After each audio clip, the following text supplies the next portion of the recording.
Welcome to the Barnstable Conservation Commission hearing on December the 4th, 2018. This meeting of the Barnstable Conservation Commission is being recorded and transmitted by the Information Technology Department of the Town of Barnstable on Channel 18. Under Mass General Law, Chapter 38, Section 20, anyone else desiring to make such a recording or transmissions must notify the chair. I see none.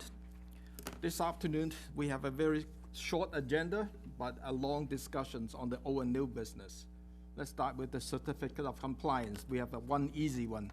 The Vasco SE3-4X37. Can I have a motion to approve? So moved. Second. All in favor? It's approved. I'll sign the form coming down.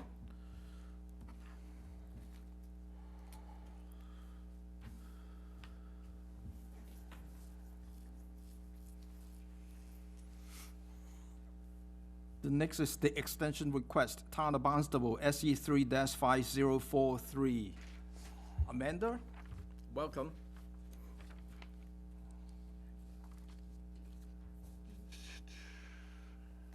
Hello, good evening. Amanda Ruggiero, DPW. We are requesting the Town of Barnstable Department of Public Works an extension on an existing permit for the Marston's Mills River Fish Passageway. For those who haven't been privy to the approval since 2012, I'd be more than happy to kind of give you an update regarding schedule. I'd like that, Thomas, if you don't mind. No, I don't mind. Go ahead. Thank you. All right, so back in 2012, NRCS worked with the town to propose a design to modify the existing fish passage in between Middle Pond and the Marston's Mills River. It's about 1,100 feet long. Right now it's a wooden structure, severely deteriorated. They came through with that design, and the cost estimate ended up being about $1.2 million, which was a lot and substantially more than what they originally had estimated. So the town went through a CIP process to appropriate about $350,000 to go and reevaluate that design and to come up with a more cost-effective approach. In about 2015, we had hired a consultant, and they had done that. They had proposed doing precast block, which would have about 20 to 50-year lifespan along the fish run. It would be broken up into 3 sections.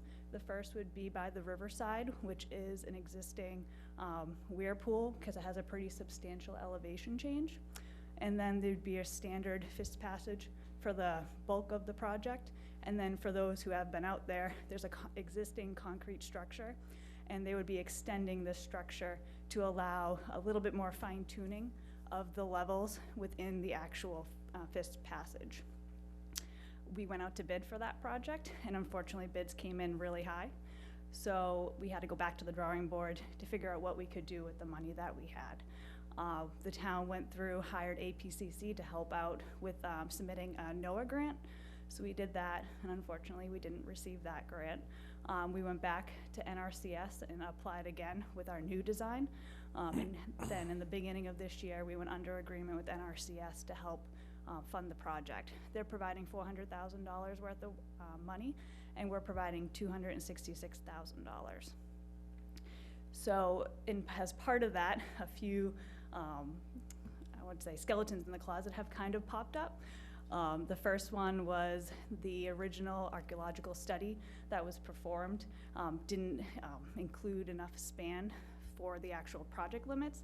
So they have gone back out there, done another study, and also now want to go out and do test pits to just verify that there's nothing historical on site. And then the next one, which we're going to be coming back for an amended order on, is some work within the actual river itself to help direct the fish into the fish run. So that will be the next hurdle, and then the final one will be easements. So when the original NOI was submitted, it didn't take in consideration the property owners to the north side who own to the center of the run. So we've been working with all those abutters who are in favor of the project. And as part of the amended order, we'll have signatures allowing permission for us to work on that while we're working on the easements at the same time. So this hearing today is to extend the permit because it expires this month. And then we'll come back in January, February, and ask for, go through the process of an amended order. and then we'll go out to bid once we obtain the easements, and that will be in the spring for construction this summer into the fall. Question from Commissioner John? Thank you. For somebody who lives in the Marston River, I'm trying to make sure I understand. You're talking about the herring run, you said.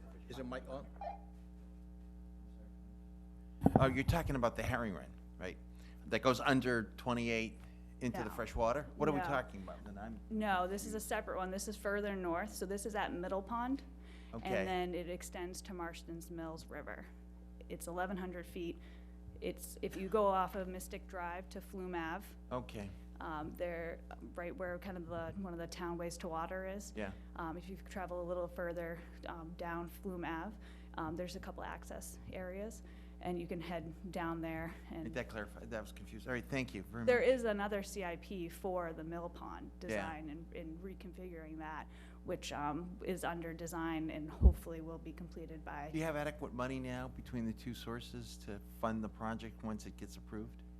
Correct. So for the project that you have in front of you that has been approved, yes.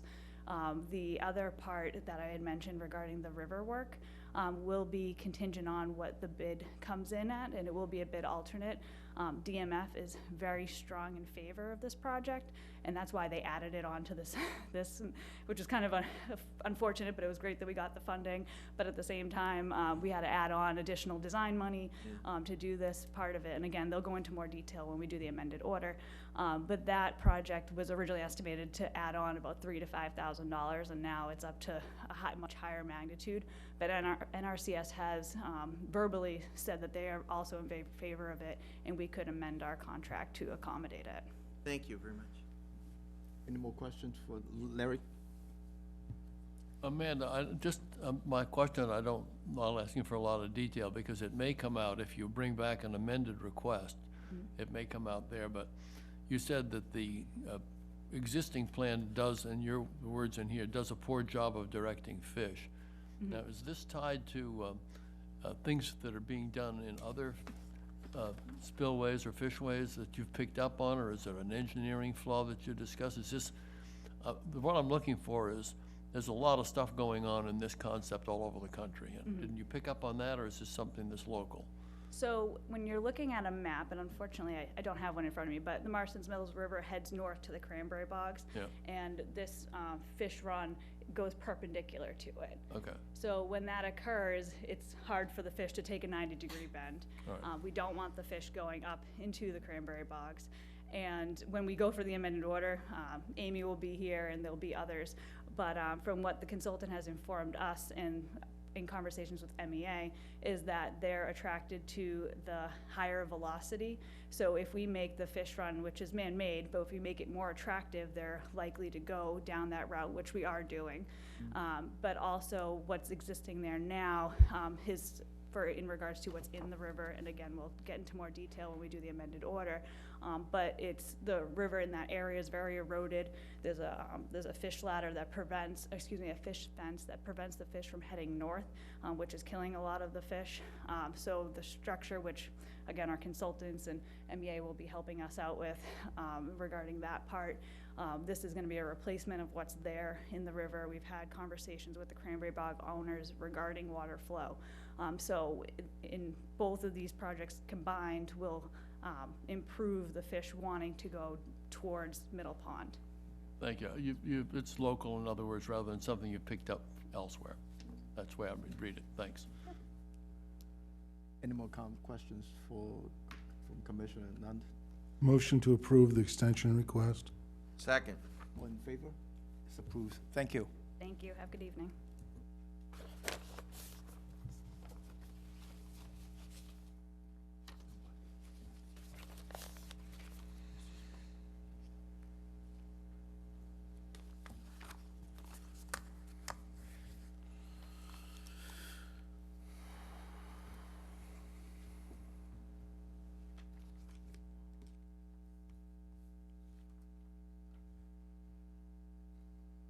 The second extension request is Hyannis Marina, SE 3-3958.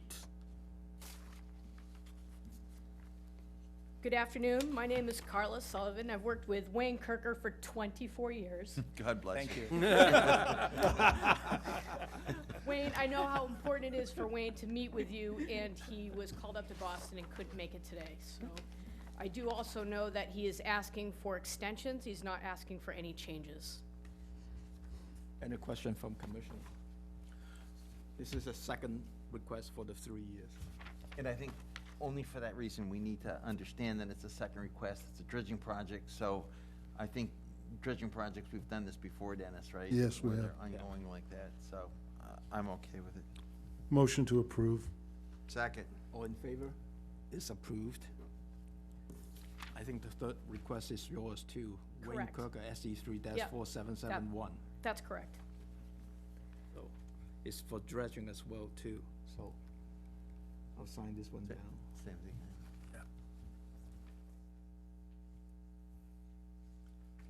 If there are no questions, Mr. Chairman, I'll move to approve. I'll second it again. All in favor? It's approved. Thank you. Terrific. for Thank coming. you. Thank you.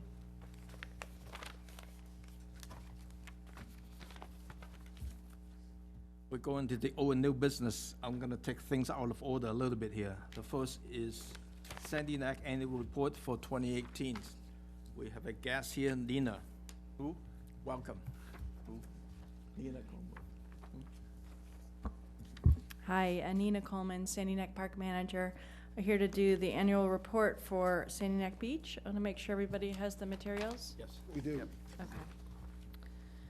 All right, as required by our 2 orders of conditions to run the off-road beach and also to provide access to cottage owners that live on Sandy Neck, I am required to provide the Conservation Commission a report every fall. The report has been submitted to you, and I'm going to go through the numbers real quick, and if you want to just jump in and ask any questions. I used to call this my life on 2 pieces of paper, but it's now my year. Right, now it's gone to 3, so it's going the wrong direction. Anyways, I just There's have a a real quick quick question. question. Yes. I'm sorry. I didn't put down which of the SE3 numbers this covered. Do you happen to have those? I do. Okay. it's SE 34712 and SE 34713. 47, 2 and 4713. thank you so much. All right. So great. So our piping plovers this year did fairly well. We had 27 pairs with 42 chicks fledged. So generally, those of us who manage plovers and the state is looking for at least a 1.5 productivity rate. So we did have a 1.555 this year productivity rate per pair. Which is quite good, and it's been since 2010 since we had this level of success. So as I go through the report, you'll see that unfortunately when we have good plover years, we actually have reduced off-road beach opportunities, but generally our plovers have not been doing well, so we're back on the upswing. We, per our orders of conditions, installed 9 miles of fencing. This is the second year we did fencing out on Little Neck. For those of you who go out there on boats, we do extensive fencing out on Little Neck to keep all the patrons and pets and so forth out of the plover and tern habitat. Our diamondback terrapin, which is a state-listed species, didn't fare as well this year. Every year that the number of terrapin nesting females has gone up in the last 15 years. And that continues a trend, but we are having high predation.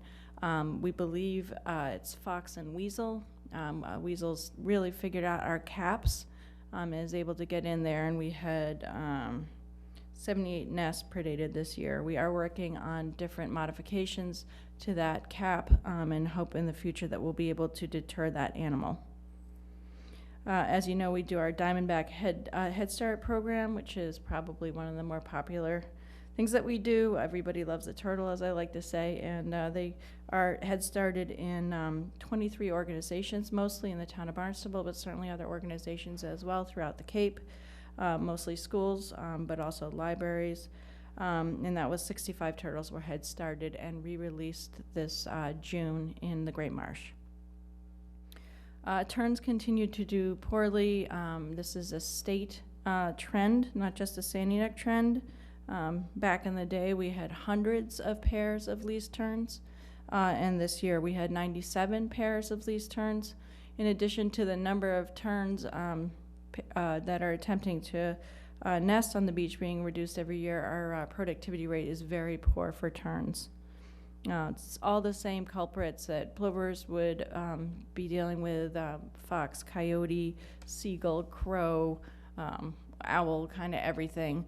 But because terns nest in a colony, the entire colony can get wiped out in one night in terms of the egg loss.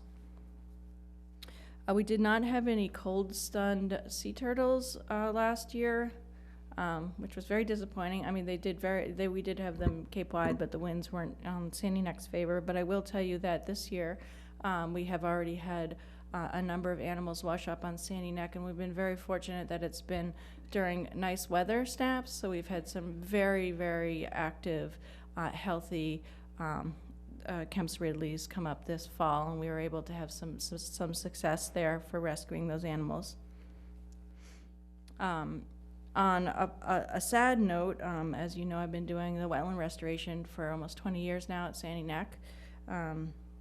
Restoration is removing invasive species at Sandy Neck and Phragmites. I've taken on rusty willow, as you know, Lithrum, purple loosestrife, are all species that I've been working on for a number of years.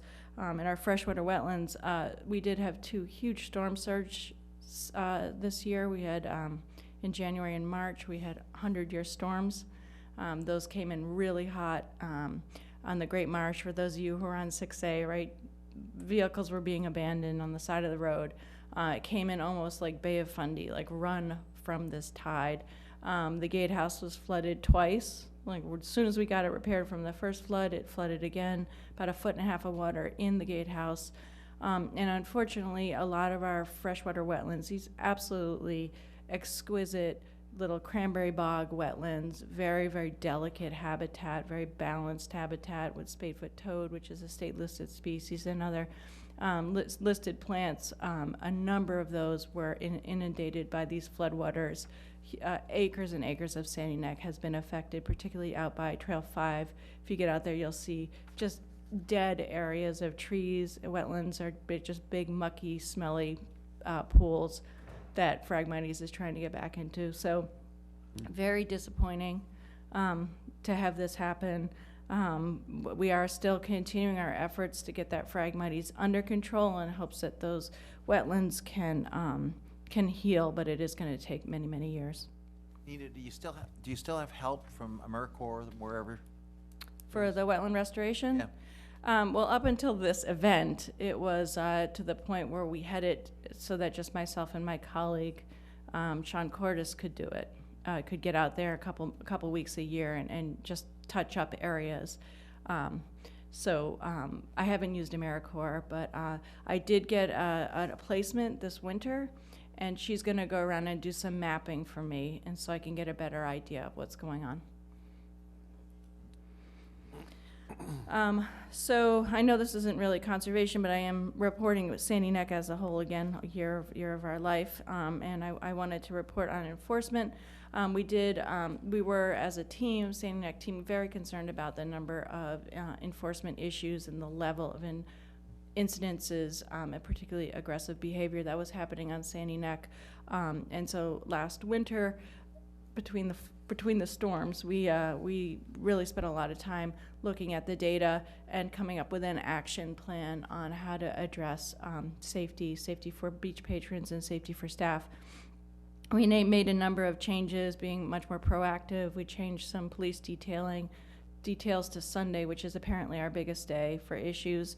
And we were able to get and I see this reflected in the data, that's why I'm bringing it up on page 2. I can see that our citations, our number of incidences, everything has been calmed down. And I really do want to say that a lot of that was from, I believe, from us being proactive, and also it was a rainy spring, but I definitely am pleased with that. I also want to say that we created an app a lot of the issues we'd have at Sandy Neck is that we'd have to close the beach because there's too many people out there.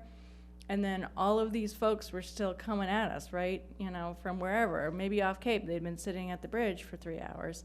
And they get to the gatehouse and we're like, yeah, sorry, you know, and that was that volatility, that just that, you know, intenseness of energy was creating issues. And so Donna Bragg, my colleague, created an app where it's actually a push notification that goes out. The beach will be closed to additional vehicles in 2 hours, you know, at 2 p.m. today. And it was like, it just would shut off. People wouldn't show up after that time, and that just calmed everything down as well. So really, really pleased with the work that my team has done this year. Financials, we're still running at about $1 million for revenue. Again, everything was down a little bit this year because of a wet spring, and then we had quite a few beach closures that went on late into the season because of the plovers. Part of that too was the plovers, because of these storms, their places that they were choosing to nest was closer to the access trail. So kind of the habitat shifted around with all these storms as well, which has certainly happened in the past. Off-road vehicle permits are somewhat down. They're at 4,103. You know, you could be like, oh my goodness, they're down from the last few years, but quite frankly, they've just been going up and up and up, so I'm fine with them leveling off a little bit. I have no issues with that, and they really are kind of on par with the 2015 numbers, which really wasn't that long ago. Camping nights are down, again, for the same reasons, reduced beach and poor weather. Escorts for our, on page 3, escorts for our cottage owners.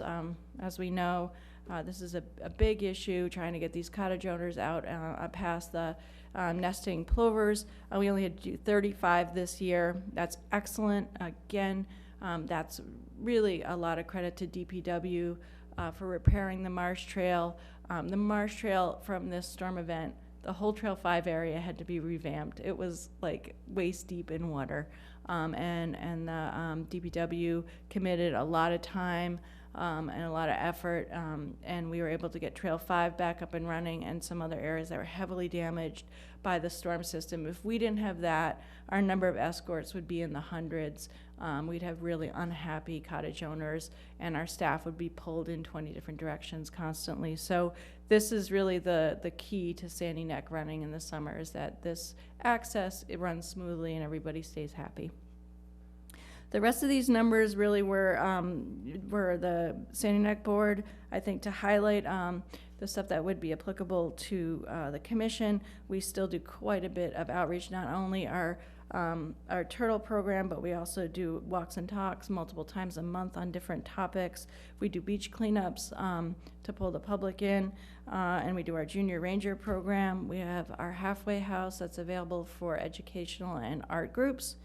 And lastly, which isn't a great way to end, but we have 9 portable toilets on the beach. I know that seems like a funny thing, but it is very, very important for you know, keeping people out of the dunes and keeping the environment healthy and keeping the people happy. I'll answer any questions. John? I can guess, but two-wheel drive camper tests, I assume, instead of the four-wheel. Why are you doing that? So if a person has a 2-wheel drive RV, some of them can run the beach because they're heavy enough, and if you air them down enough, they'll get through. So they're allowed to apply by doing a test on the beach. If they fail, they have a huge bill to get that thing out of there. But you know, you can see by the number that the popularity is so high, and people love to get their campers out there. And your failure rate or success rate of those is pretty good? And it's probably like 80% success, 20% misery for everybody. Because then we have to you know, direct traffic. We wouldn't want traffic coming at each other, so it's hours and hours out there, and that's why we do the test. So we don't want a vehicle on the beach that's going to be not working for us. And you have to get somebody to tow them off? Exactly. A number of companies can handle the big RVs. Yep. Thank you. Larry? Nina, you've broken out on the under the financials several categories that previously didn't receive an individual breakdown, and that's good information. I'm sure it's for your management as well. The only one that really catches my eye is on page 3, you've got 569 campfire permits. Yep, Does that correlate to the 3,500 in revenue? yes, the it camp- does, yep. And in the past, have you been collecting revenue for campfires? No. Okay, so this- So this is part of the effort to rein in, get on top of the safety issue. Sure. So, when you have an off-road vehicle sticker, you automatically have a campfire permit. It's part of your permit. The thing was, it was this little kept secret about being able to have a campfire on the public beach. So you could pull in, park, for free, because it's the night, and bring your wood down and have a campfire. Well, that got out on the internet, and it was like, the public beach was like on fire some nights. So, and then, if there was issues with alcohol or underage drinking, suddenly nobody had their ID and nobody knew their name and so forth. So, this is a way to have somebody that is responsible for that group. They have to obtain a permit and provide their license. They get all the rules and regulations, particularly with regard to alcohol and safety, that they sign off on. And then we limit the number of permits per night. So that all kind of falls in under that safety thing. So yeah, we make $3,500 with the revenue. It's really not what it's about. It's not really about the revenue. It's about keeping it under control. And that's why I asked the question. Mm-hmm. Thanks. Louise? What's the limiting factor in terms of halfway house permits? The halfway house permits is something that we're going to try. We'd like to see more use of the halfway house, if I can come at that question a little differently. The policies. Let me back up. The halfway house was deeded or given to the town as an educational facility, so it's not something we can just rent out to anybody. Having said, and then so our policies speak to it having to be a 501c3. And there's some insurance requirements, and I think it might be too steep of a requirement lift for groups to be using it. So we have a new board member, Bill Monroe, who's heavily involved with the Boy Scouts, and he wants to try to rev that up and get more people using that facility. So it's a matter of information as opposed to changing, relaxing some of the requirements for use? It might be a little bit of both.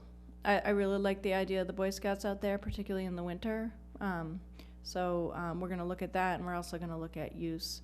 It's one of those things, like you want it to be used correctly, and we don't want to get into a situation where, the wrong type of activities are happening out there. But being used 3 times a year is not enough.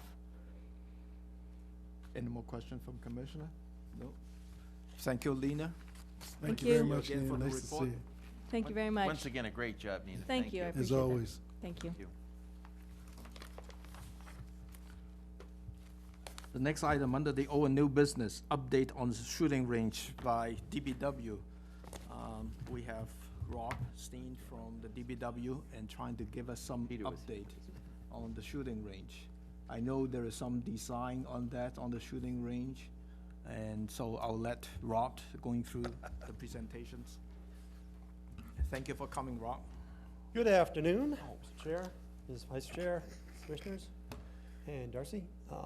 So as mentioned, my name is Rob Steen with the Department of Public Works, just here to give you a quick update on the shooting range. I didn't know what history people had, so there are some background slides in here, which I will probably go through quickly unless somebody sees something they don't understand, in which case we can stop on any one of them. Generally what this slide talks to is the fact that the shooting range is currently located on conservation land. There are 3, for lack of a better term, active ranges, and that doesn't mean active like currently being used, but 3 ranges where shooting actually happens. There's a 75-yard shotgun range, a 100-yard rifle range, and a 25-yard handgun range. Topography is flat, groundwater is 120, 130 feet below, and there are no permanent water features on the site. The history is here. I'll just highlight a few areas. It looks like, best we can tell, unofficial shooting started out there probably in the 1960s. It was improved in the 1980s. In the fall of 2012, it was stopped for insurance reasons. In 2015, we did an initial assessment with an expert in the field for lead, Dick Petticord. You'll see some of the results of that in this talk. Sort of looking at the areas and where there's lead and what might need to happen for that.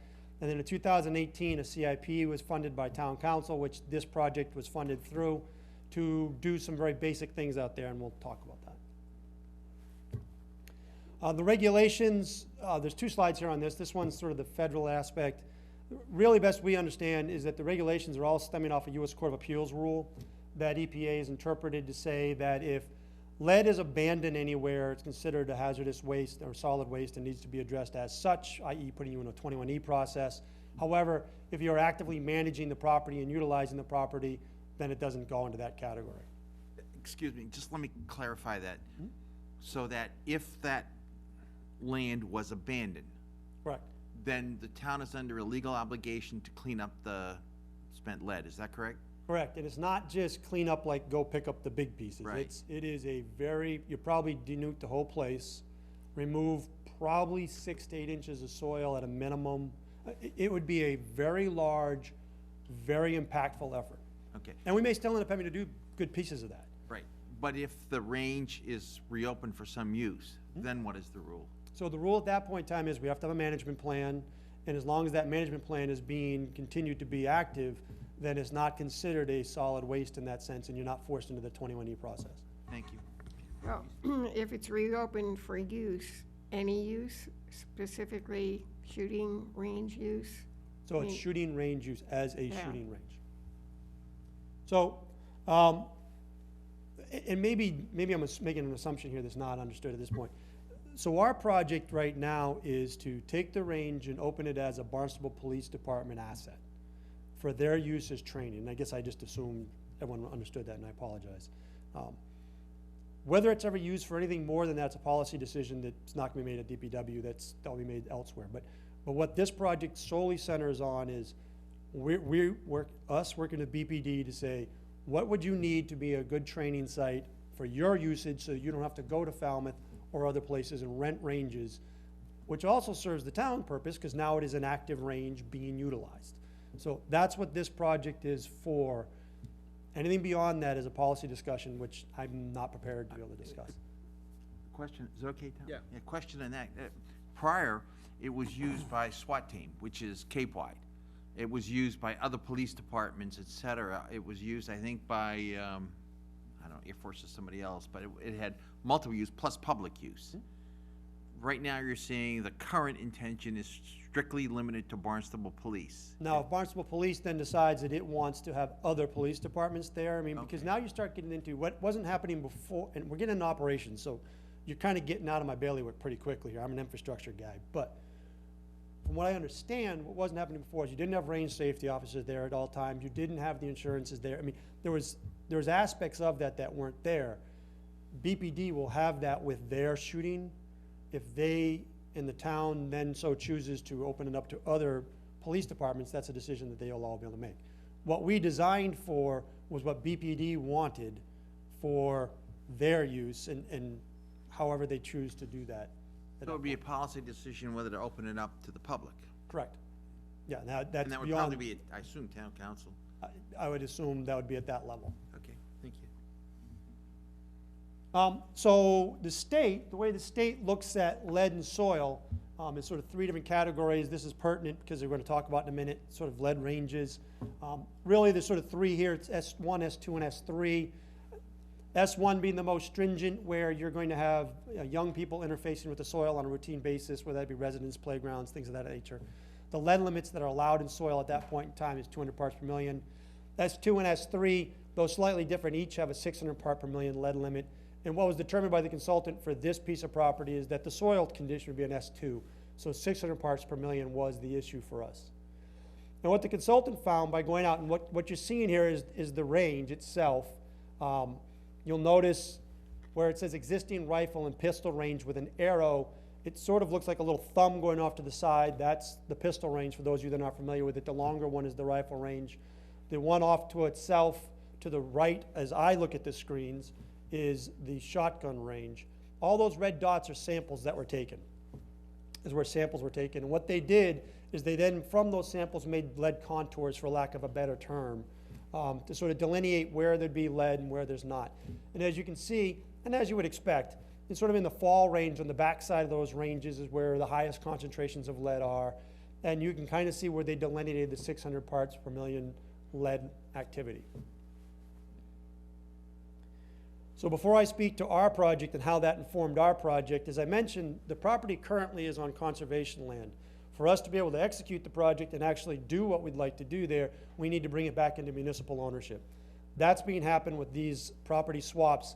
These were approved by you in 2016, so I'm assuming I'm telling you something you already know, but just in case, I wanted to make sure that this was here.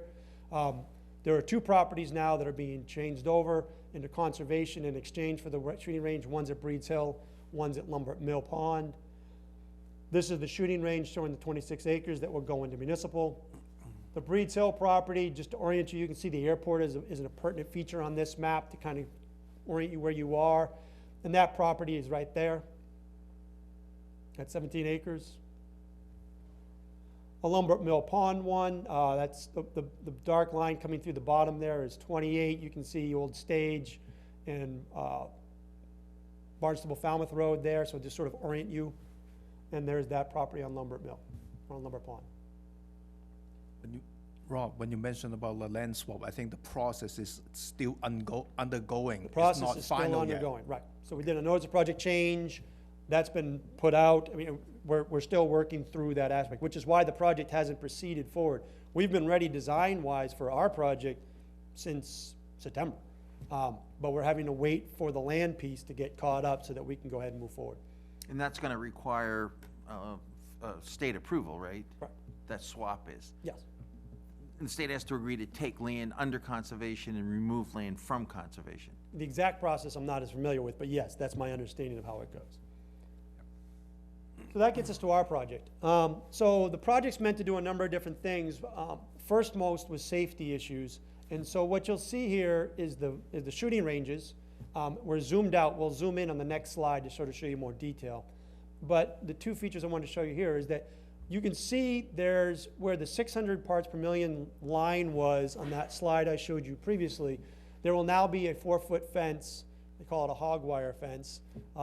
And that is basically meant to keep people from sort of traipsing around through areas where there's higher lead levels, at least until it's addressed, in sort of walking in. If you happen to get over the 4-foot wide fence and continue to walk up towards the ranges, we're installing a 6-foot high fence, which is really meant to be security, so that you don't walk into the back of a range at any point in time. Many ranges that I've been on in my Navy career, they're big, wide open spaces, and there's flags that are flown, so you're pretty aware when a range is in active use. If you come at this from the backside, you're coming through woods. You may not necessarily be aware, other than noise, that something is going on, and the last thing we want someone to do is walk into the back of an active range. So that's why the 6-foot fence is there. Other activities, and I'll spend a minute on this slide. It is my last slide, so this is where we're going to spend most of our time talking. So you'll notice that the 2 ranges have improved berms, and they're now 10-foot berms. So that means all the berms will be picked up. The lead that's currently in them will be sifted out. We're not going for the dust. We're going for the big chunks, not meaning to sound unpleasant, but that's what we're going for. And we'll replace with 10-foot berms in the configurations that you see here. The floor soil in the existing ranges will also be picked up and sifted out. So what we're trying to do, if you're getting back to that concept of active ranges, is get out the largest pieces from those active ranges and then potentially treat the soil with lime to stabilize it, and then it goes back into being an active range. The reason we're not going to the minute particle level or the dust level is that the range is going to be reopened to be reused as a range, and the moment someone fires off the first handgun on it, you have recontaminated, so there's very little point in expending that expense. Other things that are going to happen, there is gates that are going to be going in. The one on the right on the primary road is part of the principal project. The one that's sort of on top of the old shotgun range will be the first alternate to the project. The second alternate to the project is going to be improving the gravel parking areas, so that people that are out there parking now at least park in designated areas that are improved. And they will be gravel, they're not going to be pavement. The third alternate to the project, and we probably won't get to these, is the gazebo and the shoot house, which is the police department's wishes to ultimately have a gazebo there, so that as you're cleaning weapons or staging to go do your shoot, you're under cover from either the sun or the rain, if it happens to be those conditions, and the shoot house so that they can work on inside structure training, and those usually have movable walls and things of that nature so that they can actually work on their craft in spaces of different environments and darknesses and light and things of that nature. So that's that is kind of where we're going to with this project. Again, this is just an update to kind of give you a sense of what's being done out there. This has all been done via a number of meetings with the police department and the police department's training staff, which we very much appreciate the time that they've invested in this to get to where they really want this to be. You will see that what they will have at the end is a rifle range, a pistol range, and then sort of more of a general purpose range that they can use for a number of different scenario type training. That's the one to the far right. And with that, Question from Commissioner Luis. You talk about the fences, the 2 fences that you've put in. You said for safety. Coincidentally, they also coincide with your analyses for lead levels. well, the outer fence is specifically to do that. The inner fence is for safety regardless of lead levels. The outer fence is to keep you out of higher lead levels. Okay. If that So make- the if that makes two sense. kinds of safety issues there. Correct. Okay. Any other question from Commissioner Pete? So there is no expectation of bringing shotgun back to the range? Whether the police department, police department have shotguns in their arsenals. I would assume they train with the shotguns in their arsenals, but I don't know that for a fact. I think maybe more the question is, you're asking is there an expectation to bring skeet back to the range? Right. At this point in time, again, I'm the infrastructure guy, not the policy guy. The infrastructure is what you see here. I don't know if there's any intent in the A future. couple it's very common for shotgun ranges, skeet, to be going with steel loads only now. So you don't have a contamination problem that we had in the decades prior. I completely understand the desire for our police department and probably many other police departments around the Cape to have a facility such as this for pistols, rifles, and likely shotgun.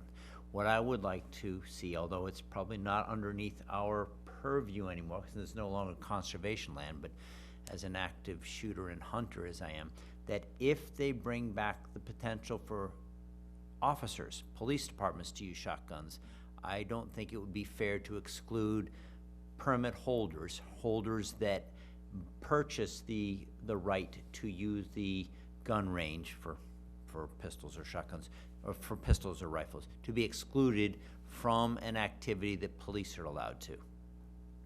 Again, that's a There, policy but discussion, That's a policy Yep, discussion. yep, for I the wanted town to say it. council. Yeah.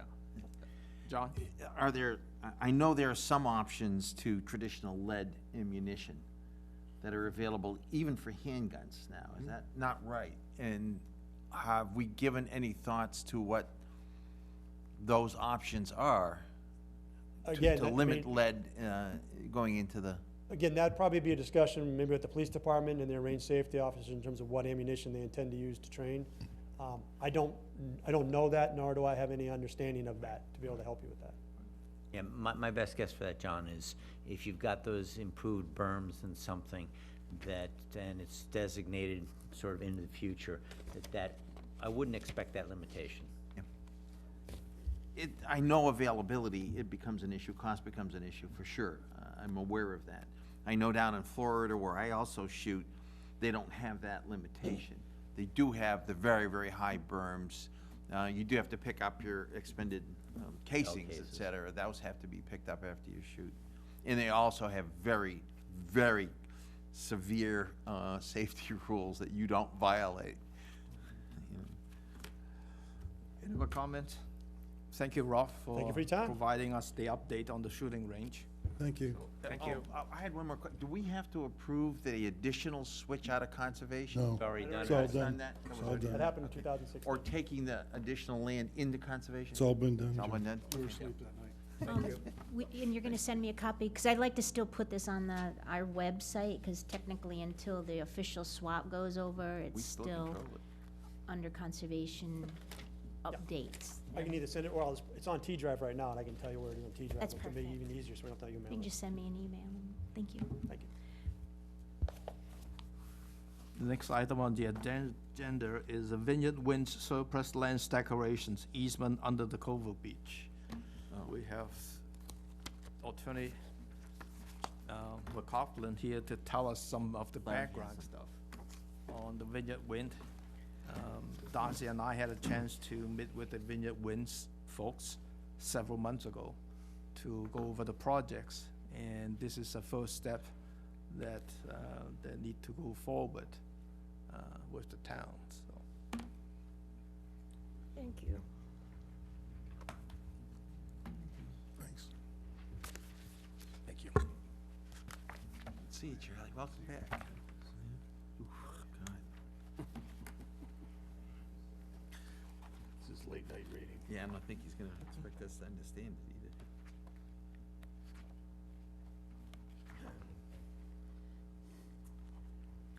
For the record, Charlie McLaughlin, Assistant Town Attorney.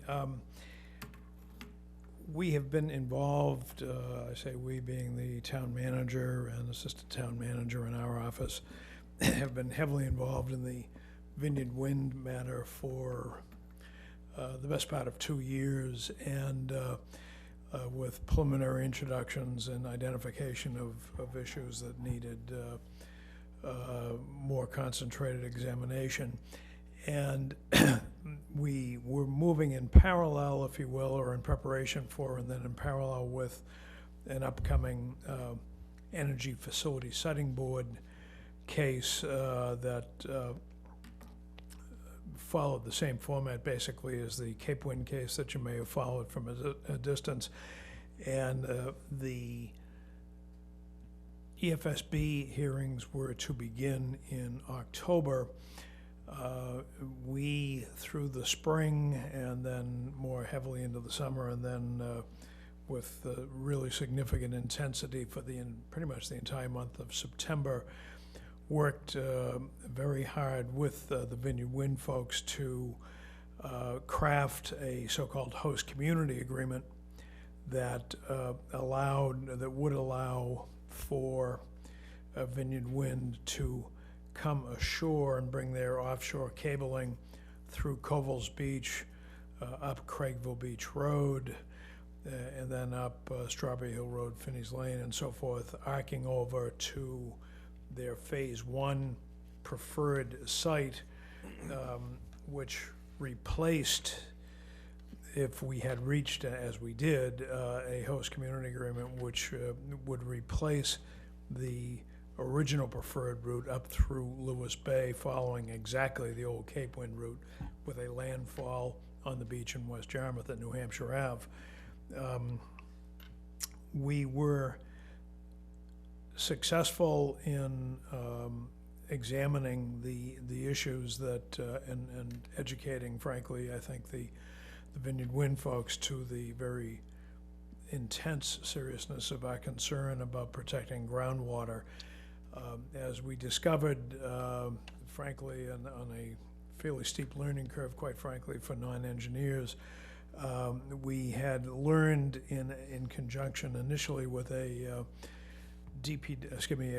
EFSB hearing with NSTAR to expand a substation over on Marydown Road in the 2012-13 range, from 2 transformers to a 3rd transformer. Our water consultants advised us that the cooling fluid, so-called, because all of these cables generate heat with the voltages going through them, that they need to be cooled, and that the cooling fluids used in these transformers are very toxic to public drinking water if it arrives there. And the warning sheets on the MSDS sheets, so-called, on these products are hair-raising, quite frankly. It turns out generically that the Mass DEP has indicated that the maximum allowed concentration of these fluids in drinking water is 1 part per 5 million parts. And with 44 separate transformers proposed for Independence Park at 10,000 gallons each, even one spill or a partial spill from one of those could shut down our, as Chief Burke said, the chance of a problem happening are small, particularly with a new system installed and with some of the capture devices that were already in discussion. But if it happens, and it reaches our water supply, it could shut down the Hyannis water system for an indefinite period, and I mean the entire system.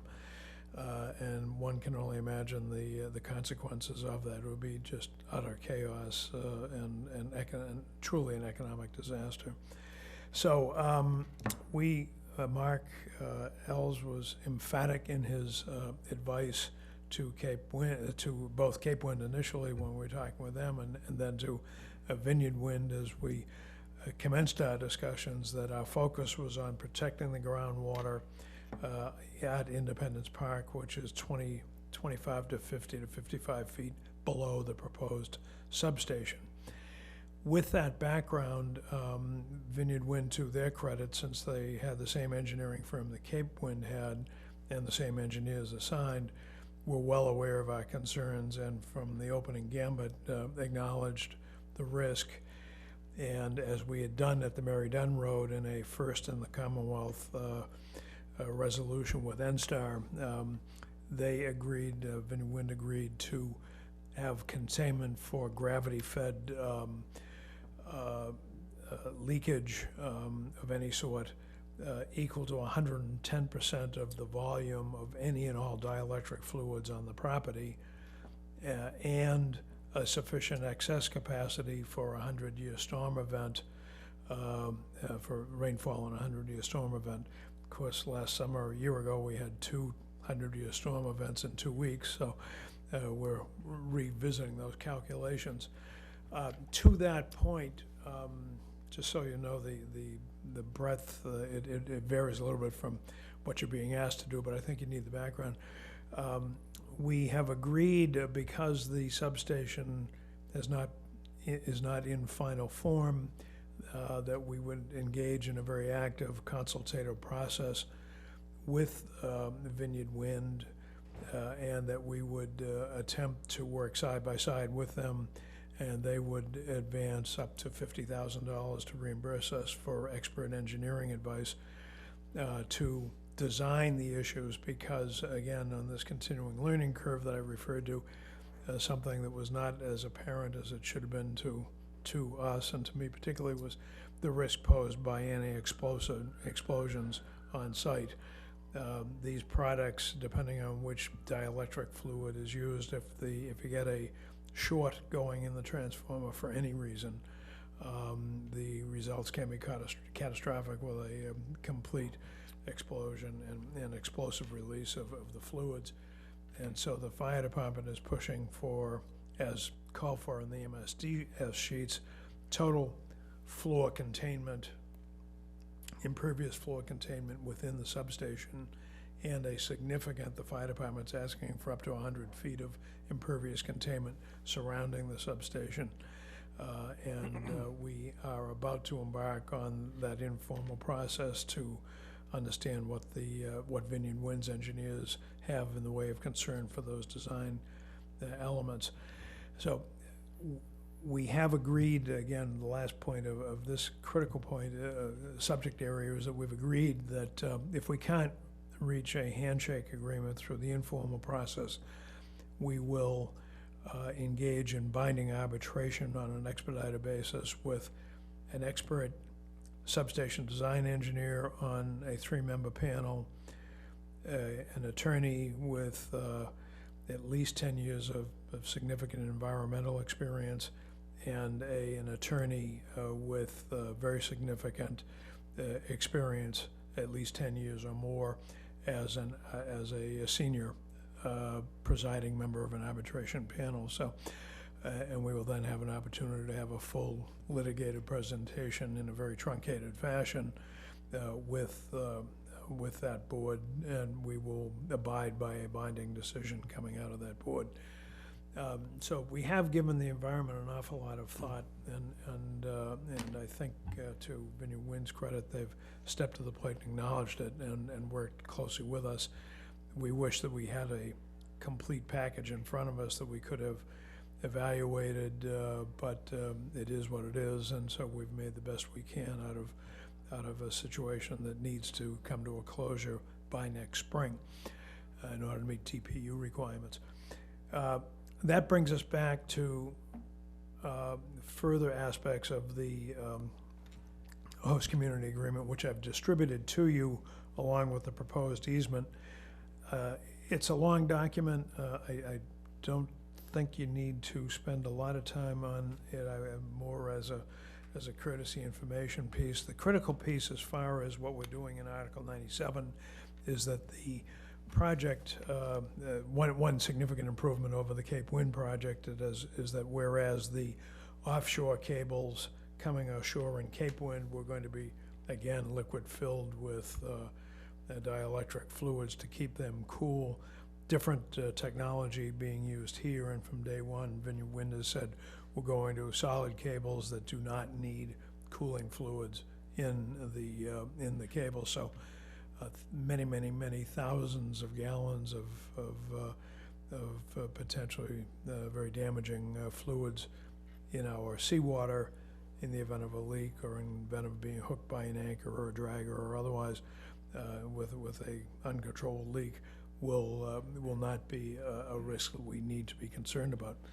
That brings us to the shore side on this, and the critical point here is that they will be utilizing horizontal drilling starting at Covell's Beach and going out very quickly, descending from the north side of the parking lot, descending to about a 30 to 35 foot level below the beach, and then continuing at that level horizontally out for up to 1,000 feet offshore, and then coming up at that point and meeting the offshore cable that will be coming in at about a 6 to 8 foot buried offshore cable where the connection will be made. The proposals in two parts.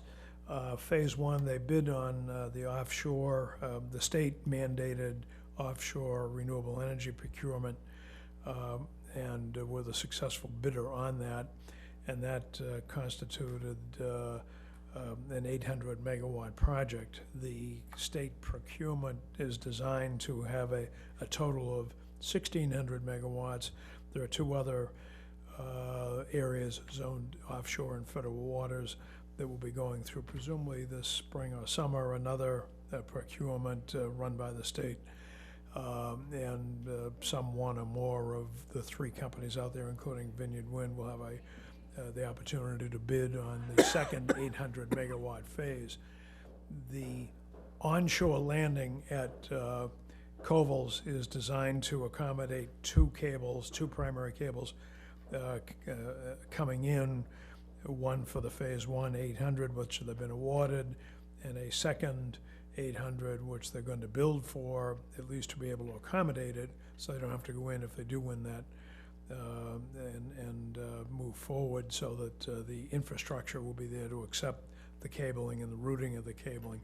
I don't believe they actually intend, and I have Nate Mayo with me. I should have introduced him earlier, who is Vineyard Wind's government relations and permitting specialist, and very knowledgeable and extremely helpful, and he's available to answer your questions. But I don't believe they're going to actually deploy elements of the second cable unless they get the bid, or until they get the bid, or until they have perhaps one of their other procurement bids going out of state. For example, I think they're bidding on a state of Connecticut proposal.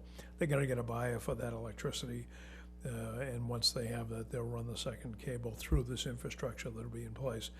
I think that's a generally good description, albeit short, on what's going on physically. The cable will come in, let me just finish. Cable will come in to the north side, do a 90-degree turn, and run west along the northern part of the parking lot.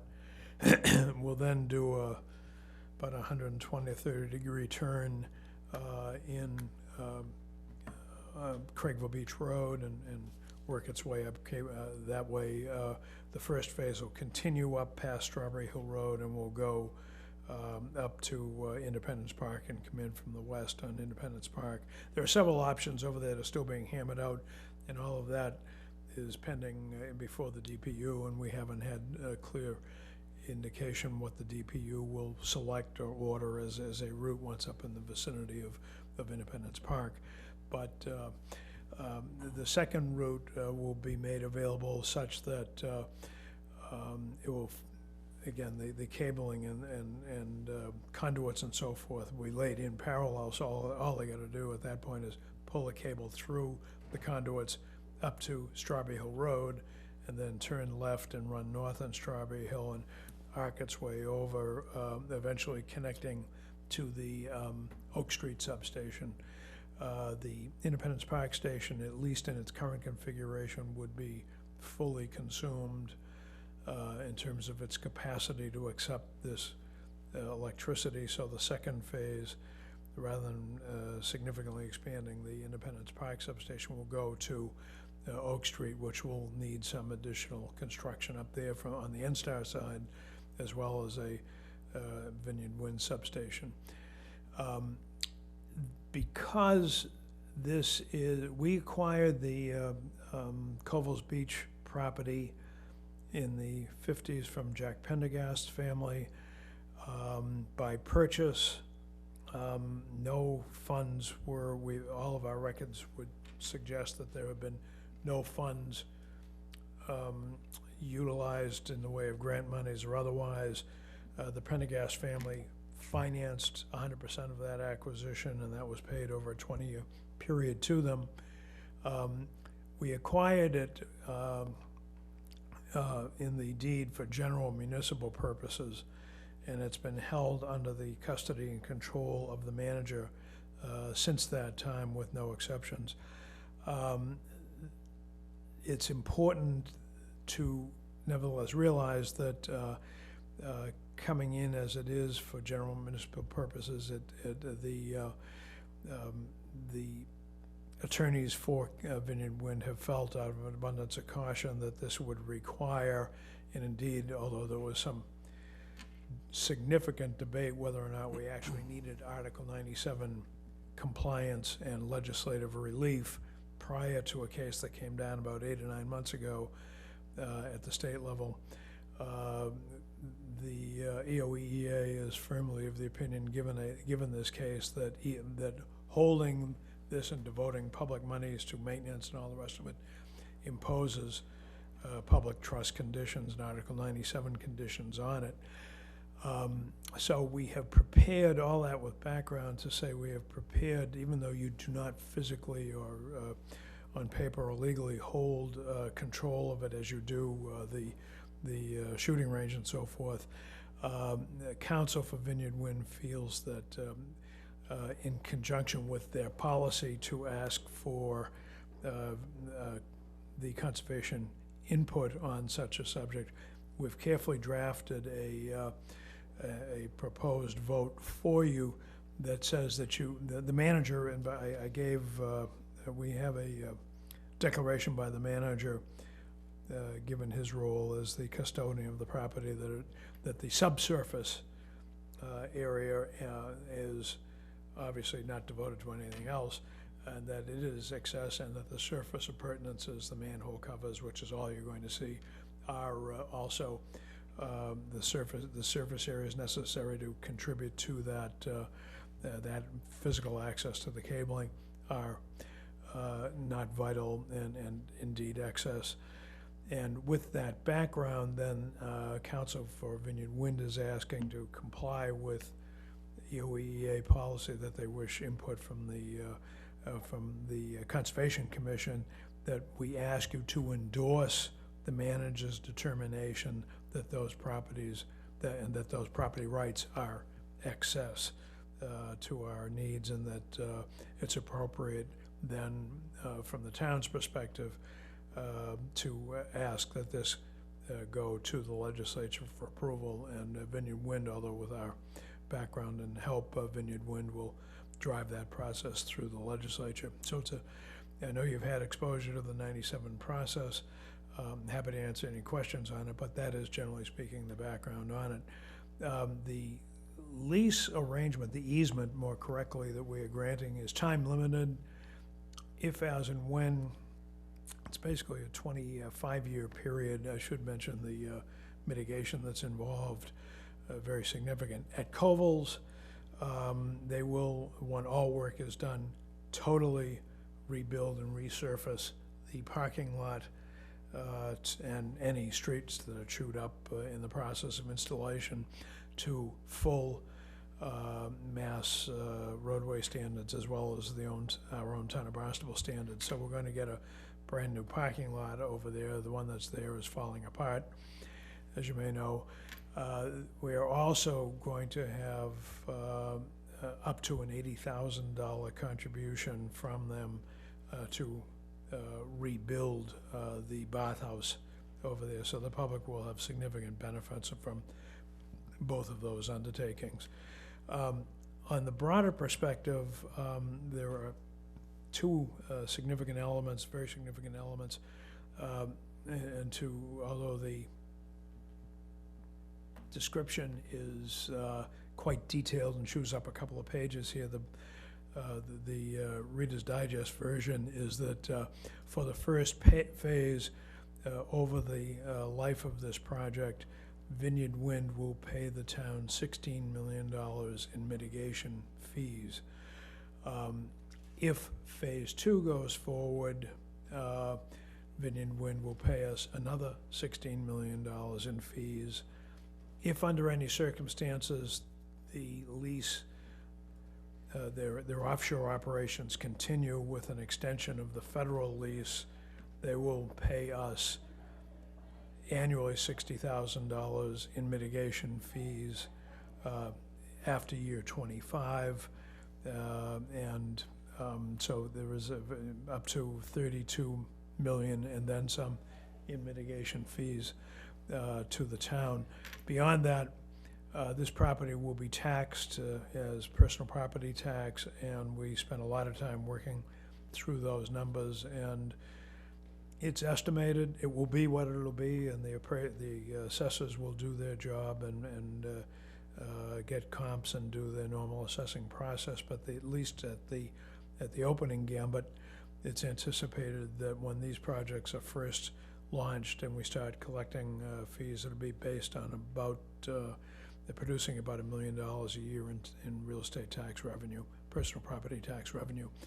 So running out for the potential time frame for these two projects could be as much as $80 to $90 million in income to the town. All of that dependent on what tax valuations are. The $16 million figures are hard figures.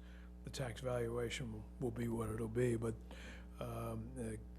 it could be very significant. These have a long shelf life. The units we're working with over it on the Mary Dunn expansion project 5 or 6 years ago, at that point, I think the transformers had just turned 40 or 42 years old and still doing their thing. So these infrastructure improvements have significant shelf life and should be income, real estate income and personal property tax income producers for a long time to come. So with all that, we would ask you to consider, and I do ask, as in line with EOE policy, that when you're ready to consider this motion that will be made, that we would ask for a unanimous vote if you see your way to do so. And I'm certainly available to answer questions, as is Nate. Nate, I invite you up to add anything that you may wish or introduce yourself. Thank you. Sure, yeah, Nate Mayo with Vineyard Wind. Charlie stole my fire there a little bit. Yeah, it's good to be before you. To let you know procedurally, there is going to be a substantial NOI filing in 2019 that will be before you to discuss, as you can tell, a lot of the infrastructure changes and proposals that we'll be doing at Koval's Beach and nearby areas. So this is one sort of preliminary and kind of opening piece here. Also, this is procedural in nature, I suppose, but I am more than willing to have any level of discussion now or at a later time that you see fit. General project issues, questions about why we're here for the EOEA policy, and shifting towards that NOI filing, which will happen, we expect late first quarter of 2019. We're in the Cape Cod Commission DRI pipeline through the state process, so we have kind of a set of permits to get before we are able to arrive before you. I am available for any questions. That's what I'm gonna mention though, is the Charlie just asking us to consider the easement approval or endorsement on the easement. Any filing under the, the Wetland Protection Act has still coming in as an NOI in 2019. So that's in front of us right now. Pete? I'm very glad to see that Vineyard Wind, right from the get-go, working with the island and with us here in the town, is working with us to make sure that this goes through as smoothly as possible. So thank you very much. As a teacher of environmental systems and society at an IB program, and very active on the global scene, or at least on the national scene with respect to trying to get renewable clean energy. Thank you for what you're doing. I'm really glad to see that we have a host community agreement that seems to be progressing. And Charlie, I am thankful as well for you all to have committed, probably through the state's suggestion, to a binding arbitration board if you cannot get it done with a handshake. But it seems, at least the way that Vineyard Wind has worked, is that I suspect a handshake will result if there are not other forces within our town, which have had in the past, trying to delay or sink offshore wind. So I'm really happy with what you're doing. One question I have, I suspect, Charlie, you mentioned it, but the substation at in Independence Park, so that is being designed for complete containment of any of the dielectric fluids that might leak or whatever, including a impervious space of 100 feet around the actual. The concern that's been expressed to us, we've not had our first meeting among all parties. We're trying to get that going either next week or the week after. There is an expression of concern among lawyers. Don't send a lawyer to do an engineer's job, but there is concern that there may be some practical engineering considerations about a continuous impervious floor in the whole substation in concrete and a concrete apron of that size. Okay. But that's being discussed to, in part, right from the get-go, Yep. Address the big concern that we have had in the past. Correct. Cool. Correct. Yep. Thanks. George? Yes, you spoke about the inshore cable being a solid, not dielectric, and not liquid-filled, but how about the offshore cable? So the entire transmission infrastructure, both onshore in the town of Barnstable and then offshore from the nearshore area all the way out to the lease area, which is about 30 miles south of where we are, will be solid filled. It'll be copper with insulators and polymers, protective coating, and a steel sheathing around that. So no chance of leakage because there's no fluid. Thank you. Louise? Has there been any consideration of just moving the substation away from Oak Street and away from Independence Park, possibly someplace that it would still be carefully contained and managed as it is planned to be now, but just getting it away from water supplies altogether? Having, and Nate, I'm sure can offer some observations, but EFSB and the DPU have had presented to them, as has a number. There are about 19, if I recall correctly, about 19 state permits that are moving in parallel in addition to the federal permits. And one of the prime questions for the MEPR office and for DPU and EFSB and also for the federal examination is appropriate alternative sites that might take this off Cape entirely. Vineyard Wind has been insistent that it needs to come ashore, that the considerations according to its analysis of attendant to offshore landings are such that whether we can debate it, whether we can litigate it, we abandon that process. And having, again, I think, a realistic recognition that the EFSB, since they had previously approved the Cape Wind project and the Cape Wind landing, we were well advised to work as close as we could to attempt to do what we can to protect the process, because ultimately, as you may or may not recall, the EFSB has, for those not exposed to it, including our beloved Bob Smith and myself, when we first get into the Cape Wind case, the EFSB has the most powerful statute, land use statute, that is so below the radar. It has the power, when it takes over an examination of a project such as this, to overrule every local, regional, and state body, including Chapter 91 issues and the like. And it is the be-all and end-all of permitting, and the Supreme Judicial Court's had numerous opportunities to revisit this issue, including with respect to the Cape Wind case, the Cape Cod Commission determination that it had to deny the project because it did not have sufficient time to examine it and approve it, because Cape Wind had been ramrodding this through on very short notice and frankly playing a very effective tactical role in front of the commission. So, and even with John will support it, even though there's a proposition of law that says that statutes which are specifically created, which have in them language that notwithstanding any special or general law to the contrary, XYZ will happen. The Cape Cod Commission was created with exactly that language that postdated the creation of the Energy Facility Siting Board, and the SJC blew through that argument and ignored that statutory construction, to our great disappointment, quite frankly, because we thought that if you had literally applied that statute, that Cape Cod Commission should have had much more of a say, and that the Cape Wind project could not have gone forward without it.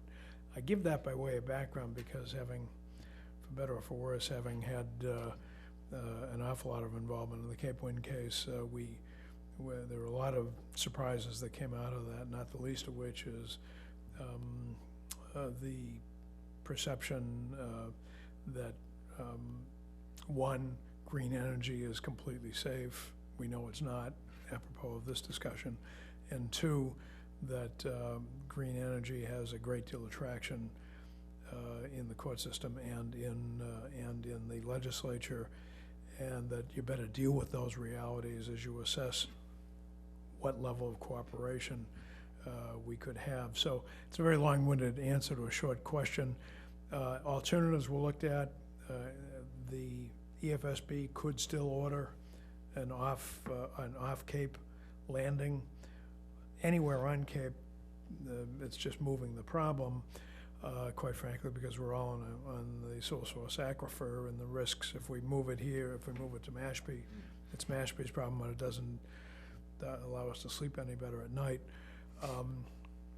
And at the end of the day, I think the critical point is that management will be considering how best to use the mitigation monies, but coincidentally, the cost of moving our Mary Dunn wellheads upstream to an area that they would not be impacted even if there were a leak happens to be about $20 million to relocate those. And so I know that management and the council will have the opportunity to examine what we're going to do with this mitigation money. But the background piece is that we certainly see it as an opportunity to accomplish the cost of moving Mary Dunn. And then as we look at Oak Street, if there are wells, Oak Street is less well-defined in terms of groundwater flow, so we're going to need to figure out, if they go to Oak Street, what wells potentially to be impacted, and perhaps move some of those wells out of harm's way as well. So it's the best we can do in maybe not the most ideal circumstances. John? Yeah, I think what Charlie just said is we're sort of stuck with it. Yeah, we have no choice. Yeah, I think that's what he just said. I would like to add, there is a view of this, and through a lot of working with town staff, it does represent, I think, the next best thing. He knows the EFSB, the statutes and the processes there better than probably most people. We come forward with an unprecedented level of containment, really kind of going beyond what the sort of basic engineering standards are, and a lot of our infrastructure on the Cape, going beyond those standards. Also bringing the town together to really be cooperative in these final design elements, establishing that technical expertise that the town can solicit to really answer these final questions, to say, I mean, some of the things that we may think are good design elements may be bad design elements, and vice versa at certain intervals, as Charlie said. I think a policy person like myself is just as ill prepared to design a substation as a lawyer. And then setting up a process that brings experts to the table should we not be able to come to some agreement on some final details. Those are sort of the elements that we can come forward with and get the best outcome. The problem was, and it's really interesting, not too many weeks ago, we sat here as a commission, and many townspeople came talking about the fire and what it's done to Hyannis water system potentially, and the wellheads. And the emotions in that room of the town citizens was incredible. It was incredible. And I sort of felt that they were angry with us, because why don't we shut down the fire training center, which obviously we didn't have the authority to do, but the emotions were very high, understandably so. The downside risk, although as you said, is this small, but the potential of it is just hard to even consider. The $80 million, Charlie, would mean nothing if in fact there was that contamination of the whole water supply. So obviously the critical issue is the containment capabilities. I mean, we would want 200%, but obviously that's not realistic. And that's an issue far beyond our ability to contribute or even impact on in any way. I mean, but I guess. But it really is a major, major, major concern. I mean, that $80 million means absolutely nothing if all of a sudden there was a spill and it did contaminate. Everybody knows that. But getting back to the specific for tonight, or this afternoon, because the feeling is that this has to go to the state for an approval, under Article, 97, whatever, that therefore the state would want this commission, a conservation commission, to not approve anything, but to endorse the position of the town. Is that what you're asking for? Precisely. Okay, so what is the basis for our decision? Not the reason for it, but what do we consider in making that decision? What factors would you say the commission ought to consider in making that decision? You want me to read Could you the you language? read that so we know what we'd be voting on? Maybe that would be great. I'll read you the language. And then I'd still Sure. like Charlie to address that if he Yeah. could. Yep. Thank you. So the language is, the Barnstable Conservation Commissions concur with and endorses the town manager's declarations that a portions of the subsurface of the Covell Beach, shown on the assessors maps 225 and as parcel 6, together with service appurtenances for access to said subsurface, which together are under his custody and control, and which together were the subject of an unanimous vote of Barnstable Town Council on item 2019-034 on October 18, 2018, are surplus to the municipal conservation and open space needs of the town of Barnstable. Correct. Interpret that for me. I think I understand it, but. The critical question, and I just want to jump in and offer two background observations and then give you that analysis that you asked for. I think it's important that the board understand all the risks that were associated with this and the background that brought us to this. The key perspective from our viewpoint, I say our, from management's viewpoint, was that we've already got numerous historical insults to the Mary Dunn system, including most recently the Fire Training Academy. And we don't know with the whole realm of emerging contaminant issues what other unwrapped or wrapped Christmas presents may be awaiting us in years to come from the airport or otherwise, given the industrial nature of everything that's upstream. As someone said, you would never, ever put, I think Dan Santos said it, you'd never put these wells in the current location, or you'd never do the airport where it is, or the industrial zones.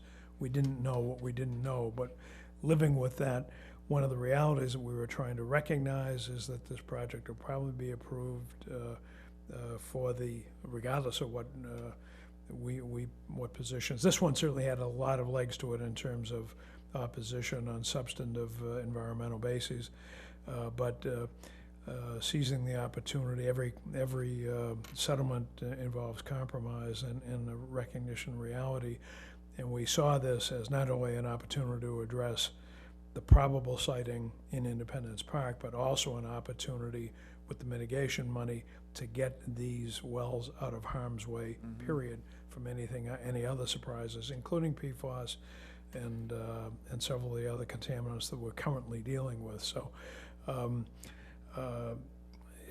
that money has not been committed. There needs to be a robust discussion on that, and I'm sure there will be. But I wanted to bring that to your attention, and we view, and I know that management views this agreement very positively, and is very that was very thoughtful in the analysis of what we were being asked to do with respect to Covels. So to answer the technical question, a process that normally on a piece such as the shooting range, you'd be asked to declare that property surplus, and then according to the EOEA policy, and that process is part of the policy, you've got to declare it if it's yours, declare it surplus, and then EOEA requires, depending on the nature of the property being declared surplus and returned to general municipal ownership, they ask for a second component, and that's like-kind replacement, either on a one-to-one basis or even more intense. And that whole process then has to be blessed by the legislature on a vote that will come up next spring, presumably. And so it needs to get into the legislature, into the queue to have any for the January session, and it'll get scheduled soon thereafter as possible. But we're not being asked to, like with the gun range, to take land out of conservation and declare it for, we're not being asked that question. That's correct. You're being addressed, you're being asked to concur with the manager's decision that it's appropriate that, and I can just reread it, a portion of the subsurface of Covels Beach, i.e. the cables coming in underneath 30 ground, underneath 35 feet underneath, and with access to that subsurface and surface appurtenances, i.e. the manhole covers,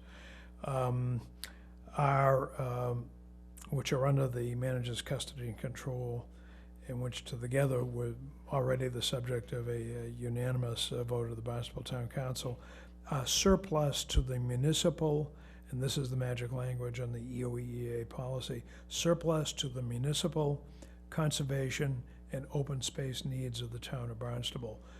That determination under our charter in this instance is the manager's. Most of the time it will be yours, but we ask for your concurrence so that, and Vineyard Winds Council is asking for that so that we can have as literal compliance One as final possible. question, and as I understand it, this vote has to be a unanimous vote, is that correct? Correct. Okay, thank you. Dennis? It seems to me, as you said before, this is a municipal, Covels is a municipal parcel. It's never been a conservation parcel. That is correct. So we're strictly endorsing what the manager's decision is, that they can your company can use the underground area to bring in your cable and come up to the surface where the manholes will be. So I think that's a pretty simple decision. But although we don't control that, it does, under a regulatory authority, it would fall within us for work Well, being they're done gonna in that come area. back with And the that- No, regulatory. I understand, and that's gonna come And back this with does what they not want. bind you in any way Right. to the outcome of that regulatory process. That's gotta be very clear. Yeah, So yeah. whatever the work is to be done, you're gonna come back with an NOI, and we could say, Yeah. well, we want this or this, or don't do this, right? I mean, that. Yep. So I think that's critical, Yeah. Dennis. Then, Mr. Chairman, I would move that we endorse the manager's statement as written. Second. All in favor? Is approved, unanimous. Unanimously. Thank you. Thank you very much, Thanks, folks, I Charles. appreciate it. Great job, Charlie. Thank you Thank for you. Thank you, thank you. taking us through that. I don't envy you your job, Charlie, that's. I don't either. I'm gonna quit. Nice talking. The last item under the old new business, land subject to coastal storm flowage, continuance of workshops. Dennis? Yeah, we don't have a lot of time left here. It's our time to go on to our regulatory hearings. I went over everything we did last time, all the suggestions, and I made the changes. You should have your original copy, and then this one is draft 3. And all the changes are in yellow. We'll put this on the agenda again next time on the 11th. But the major changes are on pages 3, now spilling into page 4. Just let me quickly look at those pages with you so you understand them. In section -3, under D, Larry had requested a change there, and I've done that. In section 4, Seth had said we should relate what was done in section 1 with the regulations, and I've tried to do that. So let me just quickly run through these, because there were various suggestions, and this is as I understood them. Under 712-4 regulations, any activity proposed in the coastal flood zone shall not, 1, reduce the ability of the coastal flood zone to absorb or contain floodwaters by reducing native vegetation and pervious areas. 2, reduce the ability of the coastal flood zone to buffer more inland areas from flooding and wave damage. 3, displace or divert floodwaters to other areas by building coastal engineering structures such as retaining walls, permanent earthen berms, bulkheads, and revetments, except as allowed by state law for parcels with residential buildings constructed prior to January 1st, 1978. 4, cause or create the likelihood of damage by debris. That one's not changing. 5 is not changed. 6, John had asked for this, negate best management practices implemented for uses already permitted under other commission regulations such as 703 and 704. And 7, adversely impact areas that could be suitable for the inland migration of salt marshes as sea levels continue to rise. Seth suggested that would be in there. Yeah. In B, I went in to specifically say what was held out, and I went to the buffer zone regulation for this, and this language is similar to 704. This regulation shall not be construed to preclude the following activities, any of which may be permitted at the commission's discretion. Number 1 being the sand dunes we talked about before, and other soft bioengineering solutions. 2, access paths and elevated boardwalks. 3, maintenance activities such as vista pruning, invasive species control, repair, replacement of subsurface septic, removal of underground fuel tanks or 21E cleanup. 4, projects undertaken by a governmental agency that can be demonstrated to provide an overriding public benefit, such as the area-wide improvement of water quality or the reduction of ground or surface water pollution. 5, the construction of water-dependent facilities as defined in Chapter 704-2F. 6, the building or rebuilding a residential living space provided that it is constructed above mean flood elevation, allowing for floodwaters to flow unimpeded below and subject to the state building code as enforced by the building commissioner. Section C is the same except for the last phrase, which John suggested, and are consistent with other commission regulations. We can go over this in more greater detail the next time when we have more time. I would suggest that maybe at this point, if the commission agrees, a copy of this draft could be posted on the conservation staff's website so that people like consultants can read it. And maybe next time, Fred could send out an invitation to consultants so that we could take some public comment from them. And Would we not vote at that meeting? no, we'd need to have an advertised public hearing. And based on our hearing schedule, I suggested to Tom that it be the first meeting in January, on January 8th, that we have an advertised public hearing for the adoption of the proposed Chapter 712. So with that, I'll just turn this back to the chairman. So we'll start the 4:30 portions. Welcome to the Barnstable Conservation Commission hearing on December the 4th, 2018. Acting under the provisions of Mass General Law, Chapter 131, Section 40, or Chapter 237 of the Code of Town of Barnstable. The Barnstable Conservation Commission will hold a public hearing on Tuesday, December the 4th, 2018 at 4:30 p.m. on the application of Aroldo M. Franco and Leslie M. Bandon, John T. Haler, Anna Tutsi, Trustee 19 Magnolia Nominee Trust. The hearing will be held in the hearing room, 2nd floor, Town Hall, 367 Main Street, Hyannis, Mass. The plans and application are on file and may be reviewed at the Conservation Office at 200 Main Street, Hyannis, during business hours. This meeting of the Barnstable Conservation Commission is being recorded and transmitted by the Information Technology Department of the Town of Barnstable on Channel 18. Under Mass General Law, Chapter 38, Section 20, anyone else desiring to make such a recording or transmissions must notify the chair. I see none. This afternoon's hearing agenda is on the side table next to the door on my left. On the agenda next to each application is the amount owed to the Town of Barnstable for the cost of advertisement. When your application is called, please bring a check to Darcy Curran sitting on my left. This afternoon, we only have 3 NOIs to go through. The first one, Araldo M. Franco and Ladley M. Benton, permit existing patio and koi point, vista pruning, relocations of existing sheds and replacement of existing boardwalk and pier at 46 Captain Lambert Lane and 0 Lambert Mill Road, Sandyville, as shown on Assessors Map 147, parcel 0011-007 and 011-011. Good afternoon, John. Good afternoon, John O'Day from Sullivan Engineering Consulting. Here with me this evening again is Eduardo Franco, who's the property owner. The project site's at 46 Captain Lambert Lane. We are adjacent to Lumber Pond.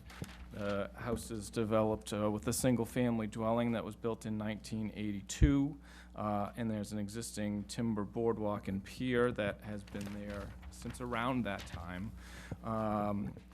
In 2017, about a year ago, an enforcement order was issued for that boardwalk and pier, in that it was not permitted. And through those proceedings, Eduardo came to the realization that perhaps some of the other work he'd been doing around the property needed to have been reviewed as well. And we came before you in June 2018 for a second enforcement hearing. And this filing tonight is trying to bring both of those to a resolution. So what we're here for this evening, starting with kind of the second enforcement order, is there is a patio and a koi pond that have been constructed. They are landward of the limit of work that had been established under the original order of conditions, but they are partially or mostly within the 50-foot buffer to the bordering vegetated wetland of the pond.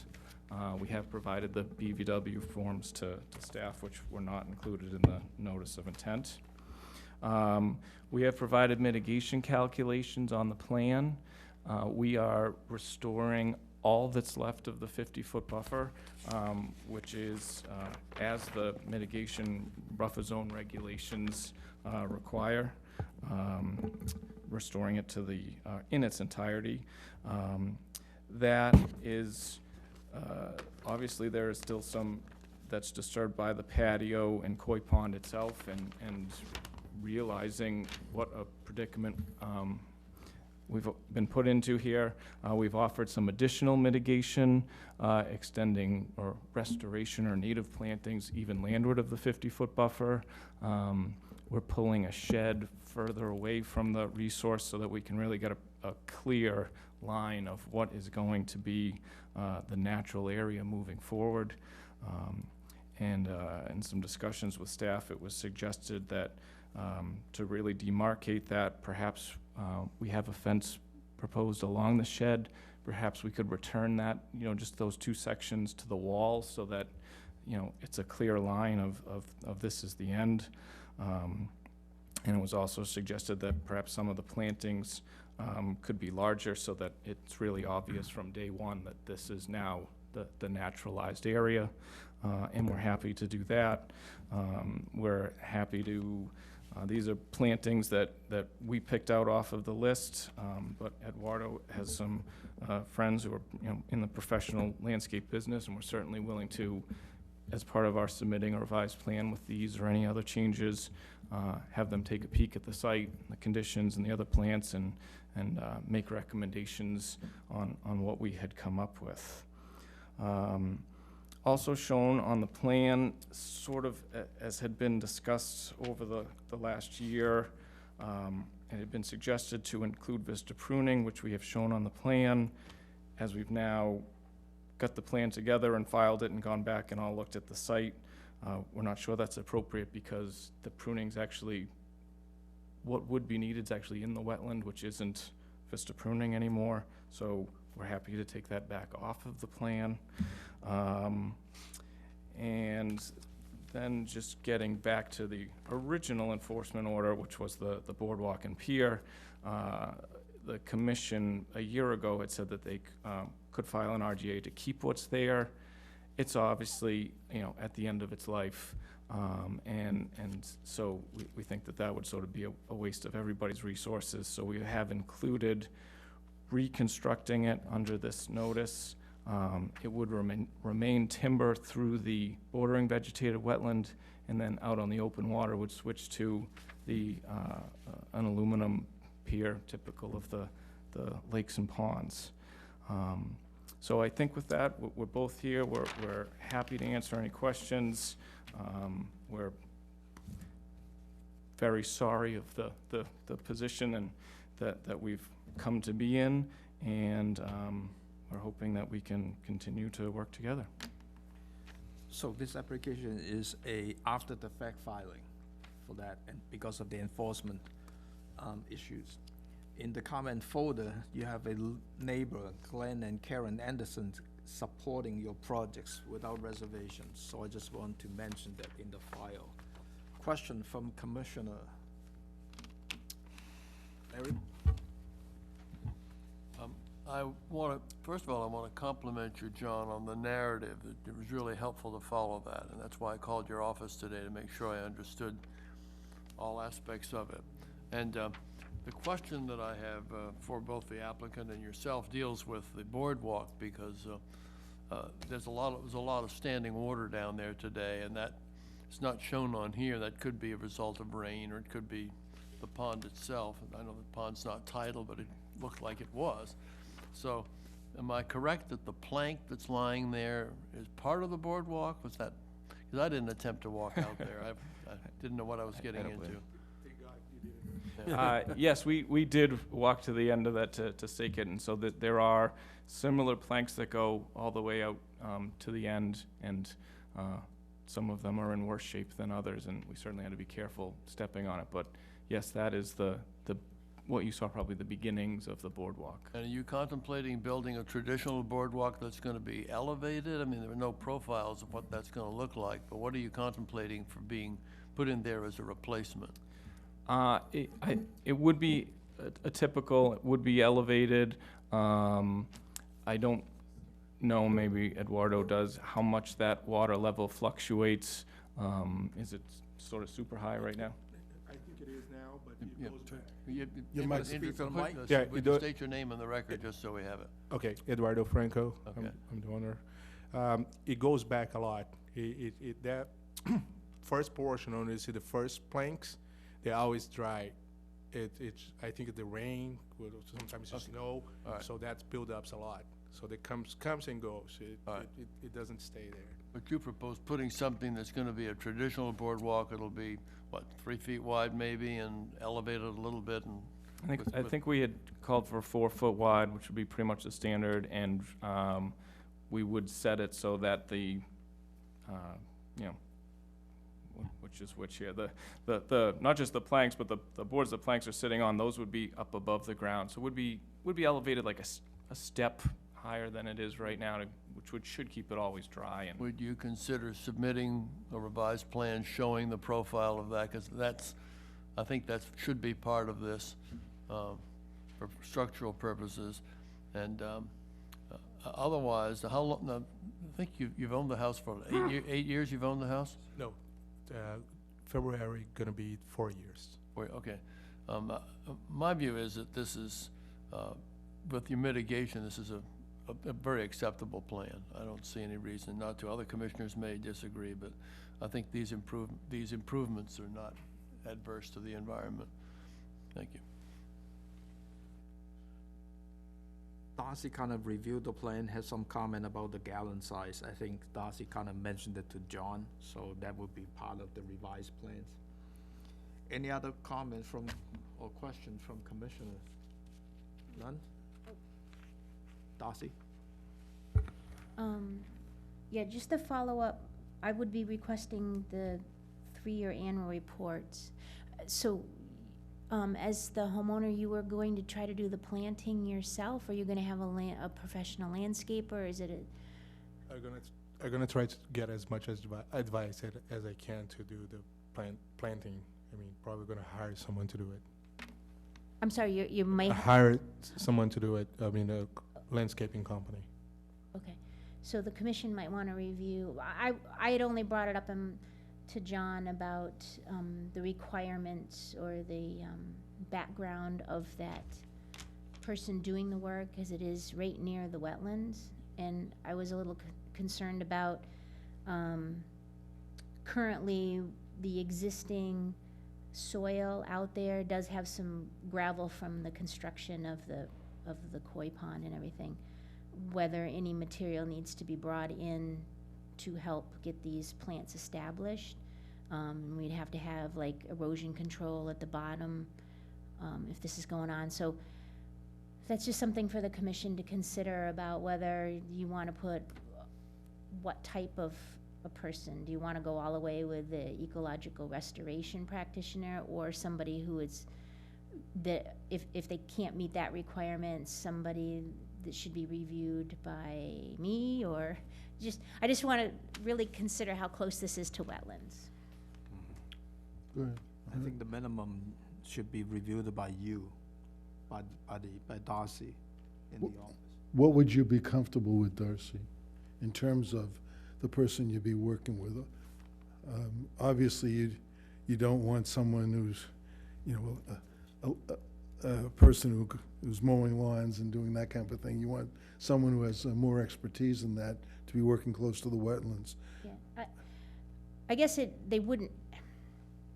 The thing, as we understand right now, there's only 2 ecological restoration practitioners that I know of at this moment. I'm hoping people are watching in other landscape companies and will start getting certified in that. But maybe at least state that somebody who has had practice planting in the close to wetlands and at least 5 years working in this type of work, or. And we did have a chance to talk about that today, and it's just sort of occurring to me now that maybe sort of similar to when someone's doing a bulkhead or something like that, that maybe a work protocol could kind of be worked out to see if that gives you the comfort level with, and maybe that person reviews it with you so you can know that they understand what what they're saying. I think tied into that too, when I was out there today, Ms. Frankel, I noticed next to the shed, for example, there's a bunch of stacked pallets and things like that. Also around the koi pond, it looks like it's being supported by a lot of little rocks and stones and stuff. I guess those are necessary? They're not. Can they be removed? Yes. Okay. I think that's also gotta be part of this, is that a lot of the property needs to be cleaned up on that, and it should be part of it. And I would also agree that Darcy just said that there should be a, that the company person doing the work and the protocol for the work would require the prior approval of staff. And Other than that, you know, you're invading into the 50, but it's a small lot, and it's there, I mean, so, we're sort of, yeah, right, and we're getting a lot of mitigation in return. And Eduardo's obviously willing to do whatever it takes to get through here. I guess the only thing I would say on those cobbles that are up against the wall is that if we take those out, then there might be a 4-foot high wall there, as opposed to right now, it's sort of, I don't know, it helps visually bring it down, not that anyone in the But some wetland cares. vegetation in lieu of those would be a heck of a lot better from an environmental point of view than leaving those rocks there. Any more comment from Commissioner? None? Any public comment? None? Mr. Chairman, I would move that we approve the project as submitted, subject to the following: a revised plan that deletes vista pruning, that shows the details for the elevated boardwalk, that gives elevations for the tops of the retaining walls, that specifies the plant size as requested by staff. We'll be looking for annual reports for 3 years, and we would expect this project to be supervised by a landscaper who has at least 5 years' experience working with wetlands and is satisfactory to staff, and that landscaper would submit a planting protocol prior to any work being begun to staff, and also looking for the cobbles to be removed. Second. I'm sorry? I'm sorry, did we get, increase the gallon size? Yes. Yes. Oh, you did that? Yes. Did I 3-year annual, You did know, you you say said per Darcy's recommendation. Yes. Oh, but we should state up front that I need to have the gallon size on some of the mitigation plantings bumped up to 3 to 5 gallons. Right. Yes. Okay. Yes, I kept. And did you do 3-year annual report? Yes, I did. Okay. Was there anything else? Oh, and I just had I'm sorry, and the question about the storage of the dock, this is gonna be able to be taken out and moved up out of the 50-foot, right? The aluminum will, the boardwalk through the marshes timber, that would actually stay. Stay. Okay, all right, thank you. Second. All in favor? It's approved. Thank you. Thank you very much. Thank you.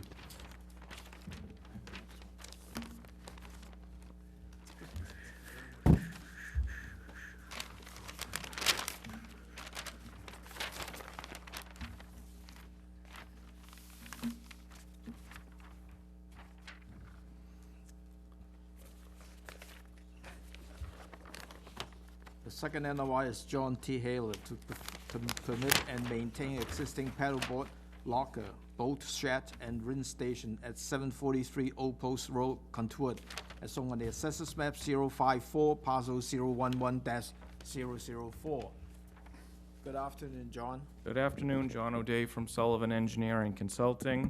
This project site's at 743 Old Post Road, a little under 2 acres of land in Contuit, overlooking the Contuit Narrows, a single-family home there that was built in 2005.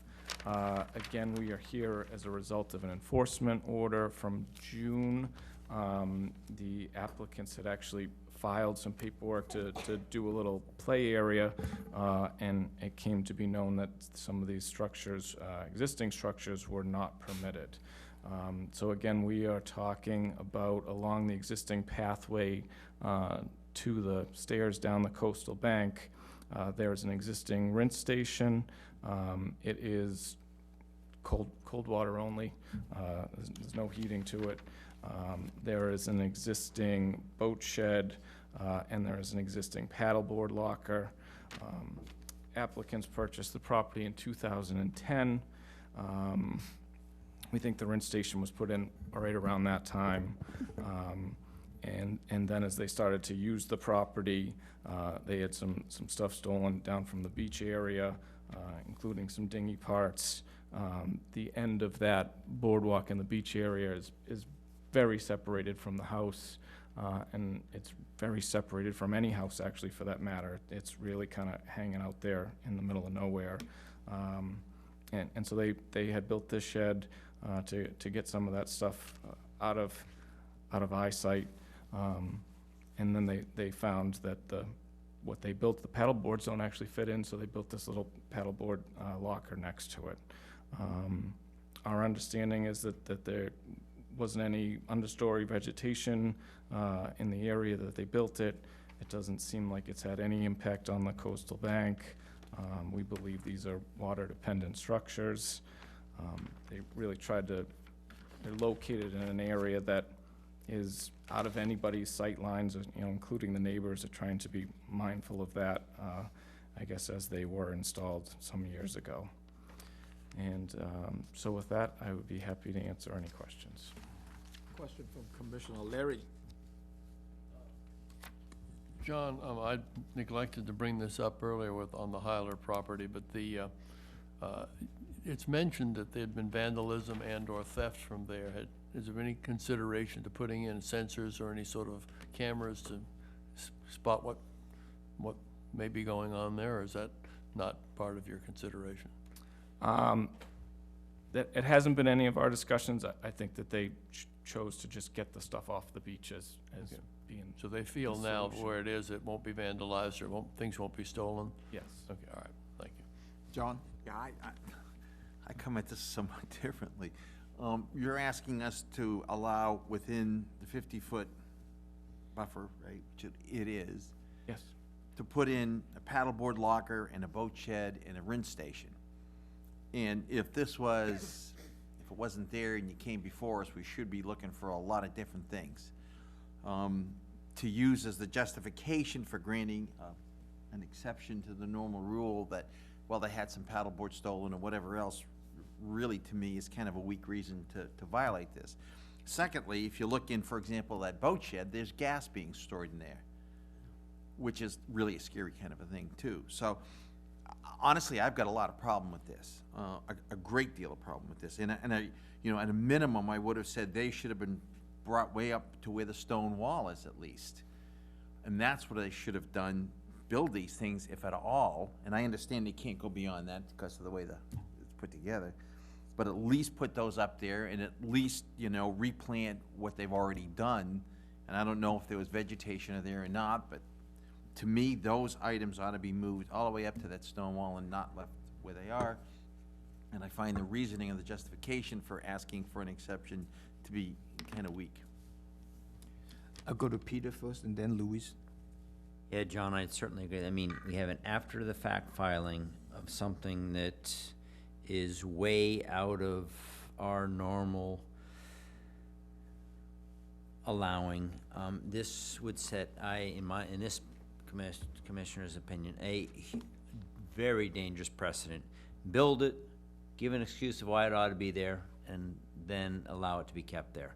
I, John, also have a very hard problem with what's before me in this application. And if I just may, I think that we tried to provide some history. It wasn't looking towards any exception. I believe these are water-dependent structures and then don't need exception. That's a definition we have got to come to grip with, because that's not my understanding of a water-dependent structure. Storage is not. A dock is, I understand that, but I can't see these as being water-dependent. That's where they're storing kayaks, or that's where they're taking a shower. They're not water-dependent, as I would understand that definition. Let Louise make the comment while Dennis is looking at. I would agree with John and Pete. I think that these ought to be removed and they ought to be at least up at the stone wall. if people, most people who are concerned about theft of kayaks and paddleboards will simply carry them down to the water's edge from a more secure place rather than building a structure to accommodate them. I don't think that, let's see, I haven't closely examined both structures, but I think at least one of them is not, built with some sort of hefty foundation, so that they could be easily removed without destroying the topography, and replanting should occur there. Before we get dug into deeply here, let's make sure what our regulation says. In 704-2, that's the buffer zone regulation, definition F, water-dependent facility is any structure or works associated with water-dependent industrial, maritime, recreational, educational, or fisheries activities that must be located at or near the shoreline and within the 100-foot buffer zone. And an activity is water dependent if it is dependent on the water as part of the intrinsic nature or function of the operation. Okay, so that's the definition of a water-dependent facility, any structure or works. Now let's see what the... You say operation. The last sentence that you read, is you said operation, which suggests to me that it's okay, but listen or- to what the Yeah. first line said. Any structure or works associated with water-dependent industrial, maritime, recreational, educational, or fisheries activities. All right, so recreational is in there. But keep reading, that must be That located. must be is the key words there. Okay, I'm just reading the definition, okay? This is, Wanna make sure this is that's what the clear. judge is gonna look at. I understand okay? that. That must be located at or near the shoreline. Right. And within the 100-foot buffer zone. Okay, now, what's the exception say in terms of applicability? This regulation shall not be construed to preclude the following activities, any of which may be permitted at the commission's discretion and without accompanying requirements for mitigation planting. And one of those are 5, the construction of water-dependent facilities as defined in 704-2F herein. Okay, so I just wanted to get Good that out there. regulation. Good, to get it out there before we get a little bit too far afield here. So I'm not drawing any conclusion here, I'm just reading what it says. So, So, John, you're the lawyer here, but I actually thought that one of them, that it was the must be was the key phrase there. So if you want to expand upon that, these look like storage facilities, and could easily be moved out of the 50 up near the base of the stone wall. To me, I mean, every lawyer has two hands, on the one hand, on the other hand. That's how they get paid big bucks. Not retired lawyers. Right, Larry. So, but it just seems to me that based on everything we've ever faced relative to water-dependent use, based on the words that Dennis just read, based on just the logic of this, a place where they're storing gas in a boat shed, for example, we've always said, heck, they could have put some racks on the landings there or someplace there and maybe put a lock on their kayaks. I mean, there's so many viable options. To allow these 3 buildings or structures to remain where they are on an after-the-fact filing, to me, is just creating a precedent that we would really be difficult to live with. having read the definitions, now I'm gonna. Got no opinion. Now I'm gonna have my opinion. One, I don't think the rinse station needs to be down there. I mean, it just, if they'd asked before the fact to have a rinse station located in the 50-foot buffer. It's not something we likely would have done unless it were associated with another structure like a boathouse that had been pre-existing and had, the use had been there for a long time. So I think there's no reason for that to be there. As far as the other two structures, had they asked prior to, the commission may have allowed some open structure there in terms of a kayak rack or something like that. It may have, we do that. We do allow that in the 50-foot buffer, okay? Putting in the two buildings, that's a different story. And if the best option here to get a decision, John, I mean, you see where the 50-foot buffer is, so you don't even have to move it back up to the stone wall. Just move the structures outside the 50-foot buffer. And I think that would satisfy the majority of the commission in terms of getting a decision here. But I'm just throwing that out as a position that right here and now, okay? Larry? Well, for once, I agree with both Dennis and John. I don't do that all the time. But in this particular case, I'm going to insert an element of reason as my threshold. I agree that the rent station, the option, if you have a hose at the end of the dock for washing the boats, use the hose to hose people off. That's one choice.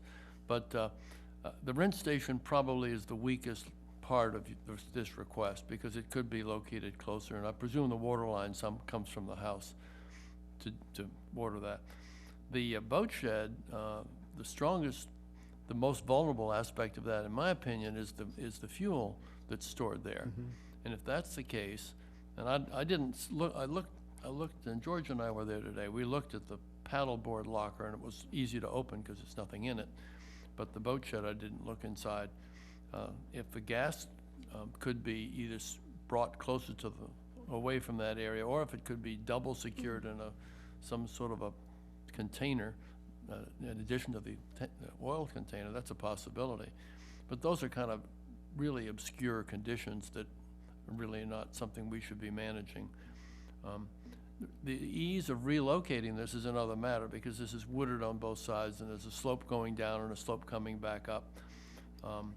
So I'm not, my element of reason comes in. The paddleboard locker is not something that, in my opinion, needs to be moved. The boat shed probably, the process of moving it, it may or may not be as easy as described, but getting the fuel out of there is something that's a reasonable requirement. The rent station I'm on the fence on that, but I think arguably it could be right at the base of the wall and it could even be a partially enclosed outdoor shower stall, we call it, rent station for these. So that would give some, and that to me is the strongest argument. That's how I look at it. And so I don't know whether that'll sway any votes or not. Otherwise, Dennis's recitation of the elements of the regulation, it's not a reasonable doubt case. It's not that kind of thing. It was just, there's other ways of looking at this, and I don't think the word must is nearly as controlling as some of the arguments have been made in favor of it. I think there's this discretion here, and I think there's ways of looking at it with a little bit more flexibility. Any more comment from Commissioner John? Let me throw out a suggestion that I would be prepared to deny this application unless John wanted to take a continuance and submit a revised plan showing the relocated structures. If we go with that route, we do want to have on a revised planned replanting of the area where the boat structures are with what size plants, and that they have to remain for the 3 years. Or we could just vote on this if you wanted to. Louise? Well, I was just thinking of what Darcy said. If we deny this, the applicants need to remove the structures, right? But if we deny it, how can we, well, we can't, let's see, we can deny it, but it would be good if they replanted the area when they remove the structures. But we can't put that into the. Sure you can. You could just deny this. And Yeah, say they need to put it back to the way it was. Right. Yeah. Or he can ask for a continuous and file a revised plan after he talks Right. to his customer clients. I mean, Dennis? John, I think you had various options here. Larry has mentioned a good place to move the rinse station to. The paddleboard locker as such could easily be replaced by a simple kayak rack.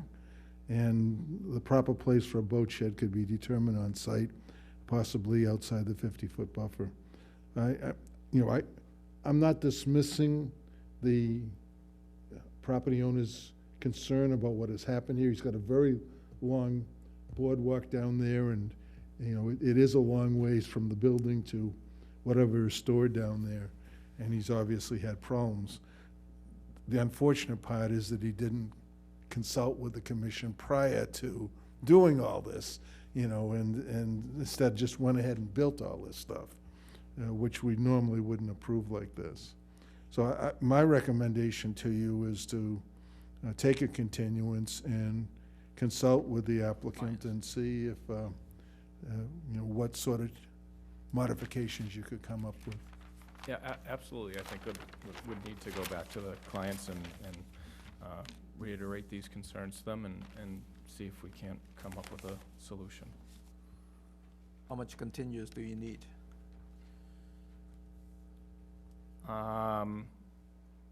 We have December the 18th, and then it's January. I won't be here on the 18th, Mr. Chairman.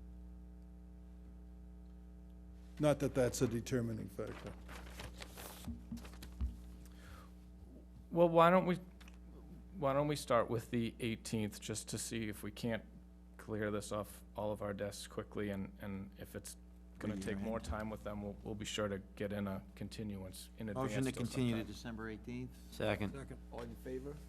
It's approved. See you on December the 18th. Thank you.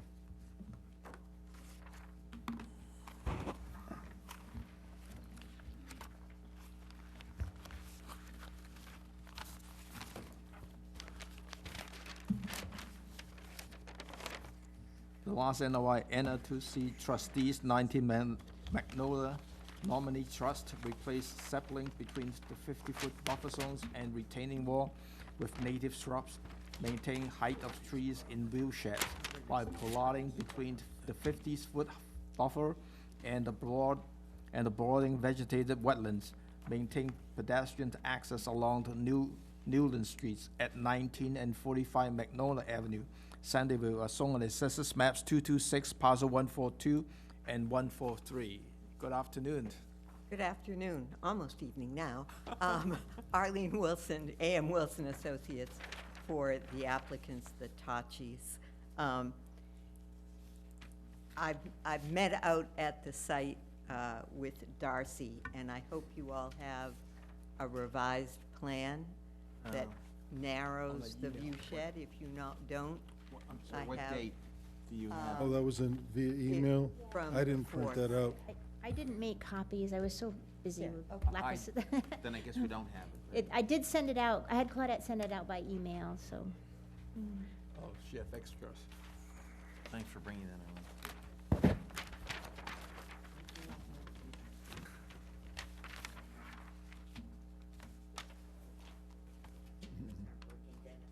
Oh, yeah, revised. This one is old.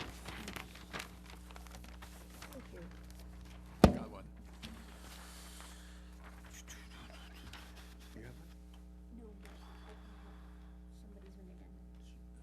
You need another one? Yeah, I've got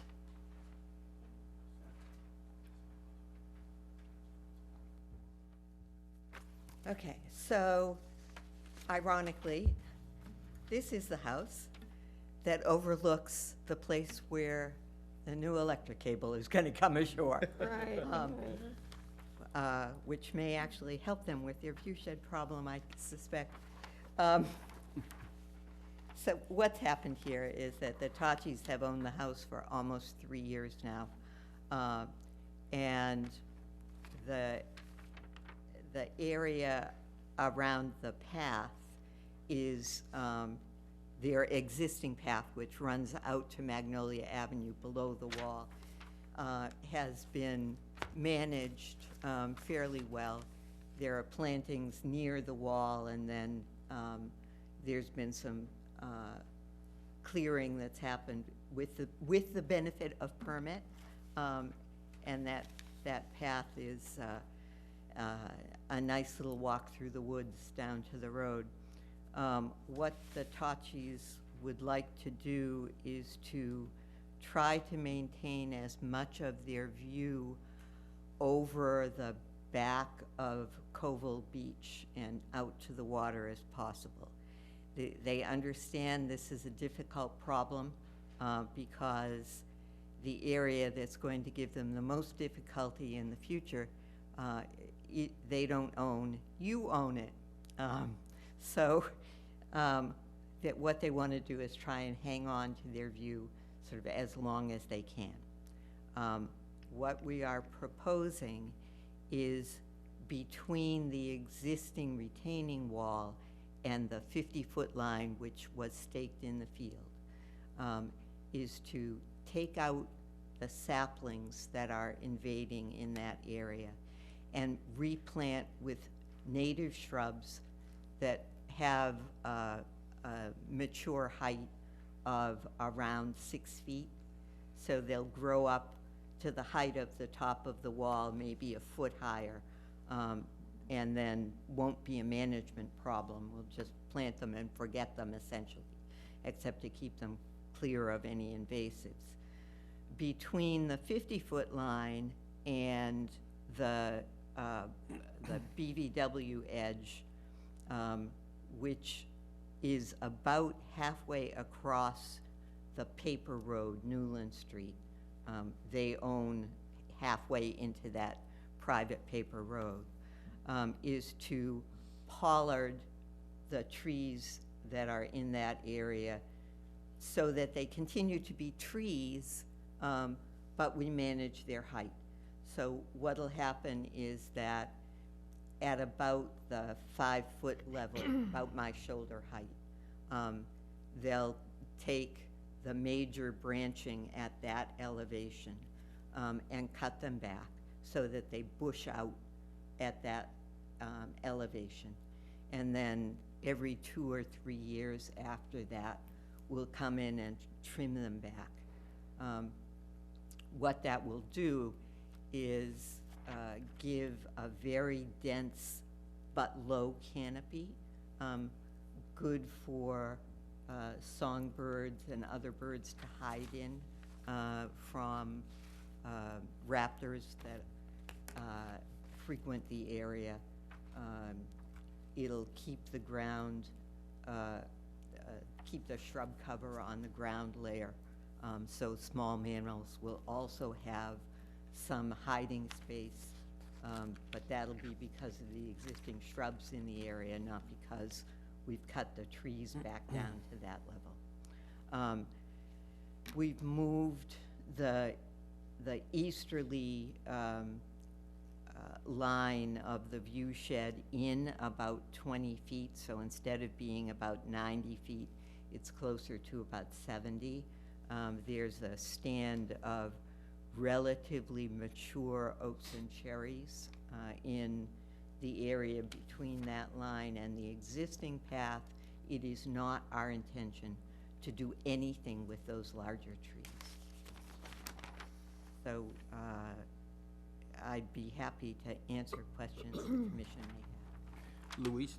How was this area managed before? It has been cut down.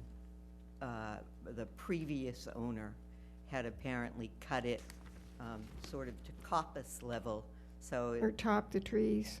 He Yeah. cut the trees down to mid-calf height, maybe 2 feet off the ground in the past, and they've grown back up. We don't want to cut them that low. Normally when we talk about vista pruning, we don't talk about something that is just a horizontal level. We talk about something that undulates, that looks natural. And standing at Covell's and looking back at this property, it's a uniform open area. So you know, if you were to be pollarding, I would look for something that's not horizontal, that there is some natural contours going across that view corridor. It looks a lot different when the leaf cover is on.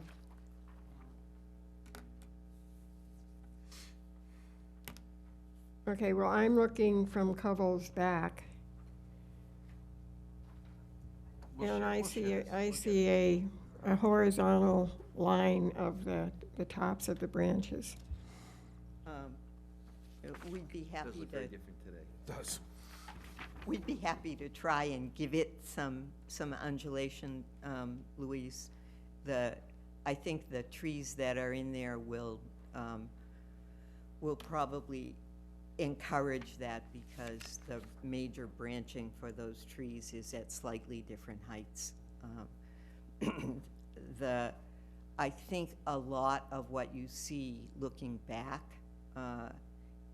and I didn't do that recently, but this is from what I know in the past and from aerial photography, is you looking at the trees that are actually on the town land that are like that. One of the things that happens there periodically is that we get major storm events, and that back dune area gets flooded with salt water and the trees die off.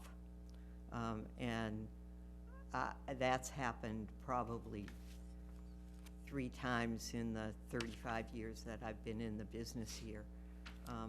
And then the trees come up to a pretty standard elevation. So I suspect that may be part of what you're looking at. But if you would like to include a condition that says that you want those trees pollarded at different elevations, we can deal with that with a. I think pollarding is sort of a more socially correct way of saying topping. But that's my ignorance, perhaps, because I'm not into that science. Yeah, usually when you top a tree, or you top through a view shed, you don't pay any attention to the growth habit of the tree at all. Well, And but when you that's pollard, what you've got now, is, right?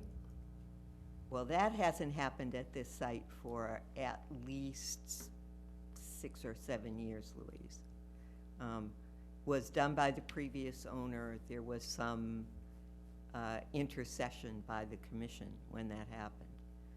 It may even be longer ago than that. But now we're talking about maintaining that one way or another, in a sense. Well, there was a view there before, I think, and we would like to continue it, yes. So. I mean, if you would rather, it's much less labor intensive to come in there and you know, cut the vegetation in sort of an undulating fashion and not worry about the growth habit of the trees. If you would prefer us to do that, we're happy to do it. Well, I mean, I would let some trees just Well, there are. all the way up rather than pollarding There everything are into some sort of contour. substantial trees on both sides of this view shed.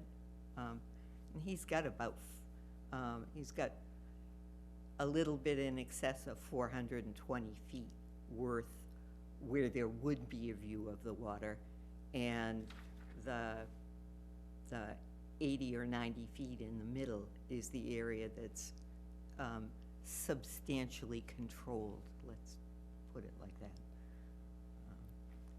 Okay, yeah, you know, just a little bit of history, I guess, here, of course, is that my folks that live half a mile from the shore used to be able to see the shore back when the Cape didn't have any trees on it. So we have in front of us now a historical view. This commissioner is getting a little overwhelmed by the repetitive request for pollardy or coppicing or whatever. We have standard vista pruning. And our forests, our buffer zones, they're changing over time. That is succession. Plant succession, which is periodically knocked back by saltwater intrusion. But if I actually had a house that was a good distance away from the ocean, and, you know, if by some, I suspect, illegal activity from a prior owner, I had a view when I bought it, I don't think there's the expectation, at least by this commissioner, that because you had a view sometime in your historical past, you have the right to maintain that view. Otherwise, we'd go back to a clear-cut Cape Cod with sheep fields everywhere. So I worry that seeing pollarding, seeing sapling removing, essentially, as you said, Louise, the topping of trees here is something that every homeowner that has vegetation between them and an open view that we have regulations over would want to pollard. So I have a lot of difficulty with the widespread application of topping for in a view corridor. Larry? Back in my Realtor days, which weren't that long ago, I was at this house several times when it was on the market. But I was a neophyte here, so therefore I didn't pay that much attention. But when I went there today, I came away with the thinking, well, it really looks nice. What is the basis for wanting these changes? And as I looked over the retaining wall, I was reminded of a property we had during the summer in Oyster Harbors, where there was an extensive thicket-like gatherings, and we had some issues to deal with, and we wrestled with those and came up with something. Arlene, I'd like a little clarification on one point. I seem to remember you saying in your opening statement something about shrubs that had been planted or had grown naturally, I didn't know which, next to the wall. What's the story on that? And is that sapling removal area you're talking about? Am I asking questions that are conflicting with one another or not? No, I don't think they're conflicting. I think I understand what you're talking about. When the, and I think there was a house here before. When the retaining wall was built and that landscaping was done, the commission allowed shrubs to be installed below the wall, close to or in proximity to the path, which they also allowed to be maintained. Okay. So there's landscaping with native plants below the wall on both sides of that pathway. Okay. And that's they would like to be able to do that along the rest of the wall, outside of the 50-foot buffer. So we're not suggesting that we want to remove the trees and plants that are there in the 50. We want to take out the saplings between the 50 and the wall, so above the 50, which I think is something that the commission would normally allow. Okay, so for discussion purposes, can we treat that, say, as part A of your request? Absolutely. All right, and then the other part, dealing with the path maintenance, can we treat that as part B, that you want to, how you want to maintain that, which is basically cutting or mowing, maybe trimming some shrubs that are errant and cut in the way, something of that sort. That's right. And then part C, could that be your vista corridor or your vista area? Sure. All right, and so if we're cutting to the chase here, maybe the critical area is part C, where you want to do some, and I agree with Pete in principle, the frustration with remembering what pollarding and coppicing means and how it's going to affect something seems to take on a new version every time we talk about it. But in this case, I think the question becomes, to what extent is it permissible vegetation management in my self-designated area C, And at that point, I go back to Louise's comments and think that she's talking about some sort of variated or undulating cutting, and you seem comfortable with that idea. So is that the thing that, what can you propose to us, put it in your own words if you will, just for this area C, that we can come up with, this is what you'd like to do, and then if we go along with areas A and B, then maybe we've got a solution. So rather than pollarding, perhaps a more standard maintenance procedure where we'll suggest trimming back the trees and or shrubs, if there's anything that tall, to a height between 5 and 7 feet off grade, depending, and the trimming to be done with their growth habit, and to be repeated every 2 or 3 years in consultation with staff as necessary. So that's different than leader management. That's different than leader management. Okay, It's management of everything. but I'm comfortable, I want Louise to chime in. I'm comfortable with that as a starting point, subject to what other commissioners may say, because that's, and commissioners may not agree with by breaking this process down, but let's see what they say, and then we'll come back and see if there's further discussion. So go ahead, Louise. Louise? I think this is well, I had to recuse myself, so I was only a listener, but I think this is a situation that is similar to the Lehman situation in terms of there was a mass cutting, and we allowed 2 view corridors, and we said you can manage some of these trees, but the other trees you need to leave alone and just let them grow, and don't, restrict them artificially to a certain height. You just let them do what comes naturally, and I think this is kind of like that. I wouldn't recommend artificially creating an undulating contour. I would say let some trees do their thing on their own. And yes, you can, create a view corridor, but. Even within the view corridor, is what you're saying? As I mentioned, and I'm sorry that we didn't pay attention to the east side of this property as much. But as you can see on the west side, they've located all of the significant trees there. Nobody wants to do anything in that area. Some of those trees are 14, 16 inches in diameter. And the situation on the east side, where we've moved the view shed in, there is a similar stand of trees, although they're scrubbier, I would say.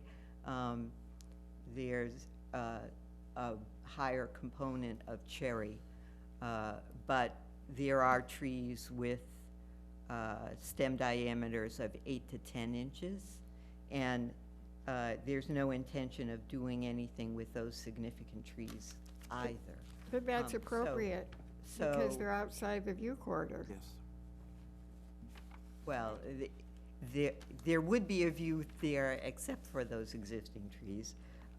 So what we've done is But narrow okay. this area down, and the view on each end of this property is significantly impeded by the existing trees, and he's happy to leave those. But that's the way it is with any property owner who is dealing with view corridors. That where there isn't a view corridor, they can't necessarily see anything beyond the trees, And right? then they might want to create one, so we're. George, and then I go to John. Yeah, I'm new to the board, and I've been struggling with this vista pruning an awful lot since the Oyster Harbors project came before us. And I've sat back and I've listened to all the different discussions. I look at this a little bit differently, I guess, and I understand we have the right to create vista areas and such. But in this case, I don't look at this as a Lehman case because you talked about horizontal view of this. The only person that is gonna see a horizontal view of this is people over at Coville's Beach. So I also look at this and I say, and I guess I look at it a little bit differently than Peter did. And this guy bought this house, he pays a lot of taxes here. He bought it with a view, and if he could do something to maintain that view while still maintaining a healthy coverage for wildlife, I'm all for it. John? It seems to me it's a pretty simple thing. Within the Vista Corridor, boy, Louise is absolutely right. Outside the Vista Corridor, we're not talking about anything. I have no problems doing that landscaping along the path. But within the Vista Corridor, while we're now calling it pollinating, it's the same as topping them and keeping them down to a designated height. To me, that's what you're asking for in simple terms. Having said that, I'm kind of with George in the sense that where this in an individual situation where we can maintain, where the homeowner can maintain a certain height of these, still providing good variation, good habitat, good for groundwater flow, et cetera, then I'm okay with that. Because I think in this situation, if we didn't within the Vista Corridor allow height maintenance on these trees, after X number of years, you ain't gonna have a Vista Corridor. So it's a little bit of an exception to the normal, Dennis, I'm looking at you, the normal Vista pruning guidelines where we don't allow topping. So I'm kind of with George in this, clearly understanding where I'm talking within the Vista Corridor and not outside of it. Dennis? I've sort of sat back and I didn't get to this site because I was ill the past week and so I couldn't get out there. But I spent a lot of time when I first came on the commission, if I'm thinking of the right place, was this the Seidner place? Yes. Okay. This was new construction, so it doesn't have a long history here. And there were problems and so on, but that was another day.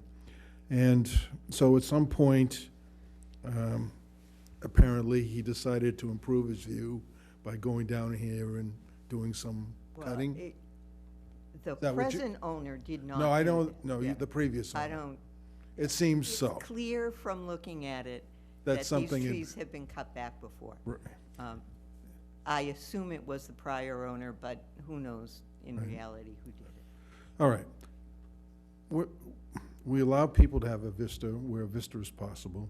It isn't always possible, but, you know, there's a little patch of blue out there in the distance, and that's something they would like to maintain. I hate this word pollarding. It has been very controversial. It was only introduced to us this year, and we had a lot of trouble dealing with it in the Egan case and the other case that was just mentioned. And I'm not even sure that's what you want to see happen here. I mean, I don't think anyone wants to see a landscaper going out there with electric hedge trimmers and building a hedge like this going across. You already have variations in height out there. It seems to me that we did a 3-year study on coppicing with Seth Wilkinson, and that proved itself to be very functional in terms of the results that he brought us.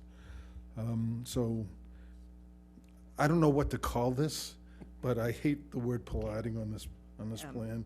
And because everyone who comes along all of a sudden is grabbing that term over the past year, where it had never existed before.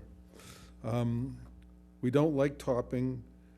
We'd liked some sort of natural shape to these in this view corridor.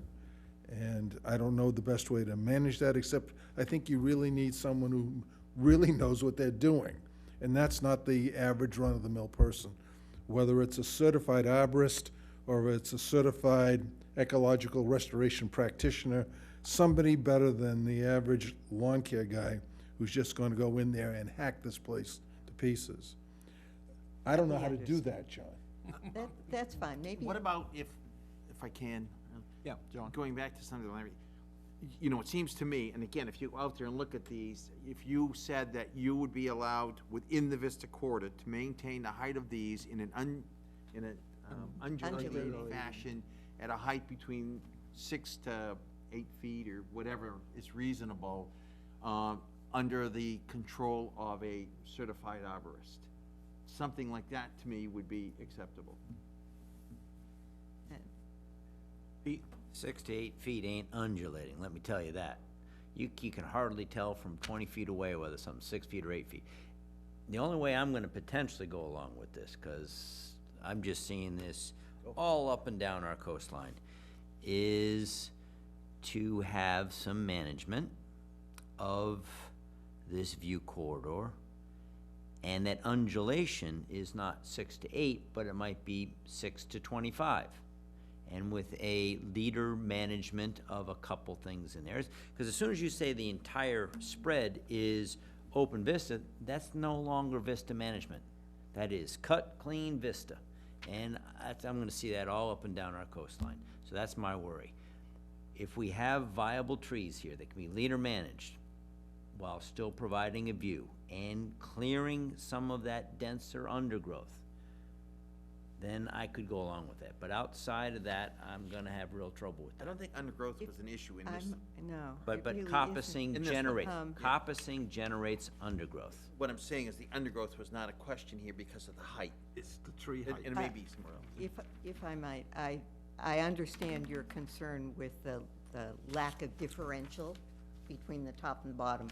I think 25 feet is going to be too high. This area is relatively close to the house, and can't be any management further on where the trees will obviously get to be something like that. But if we could do 6 to 12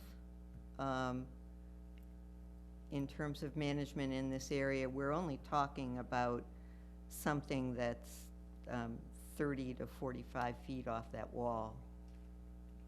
It's not a long way.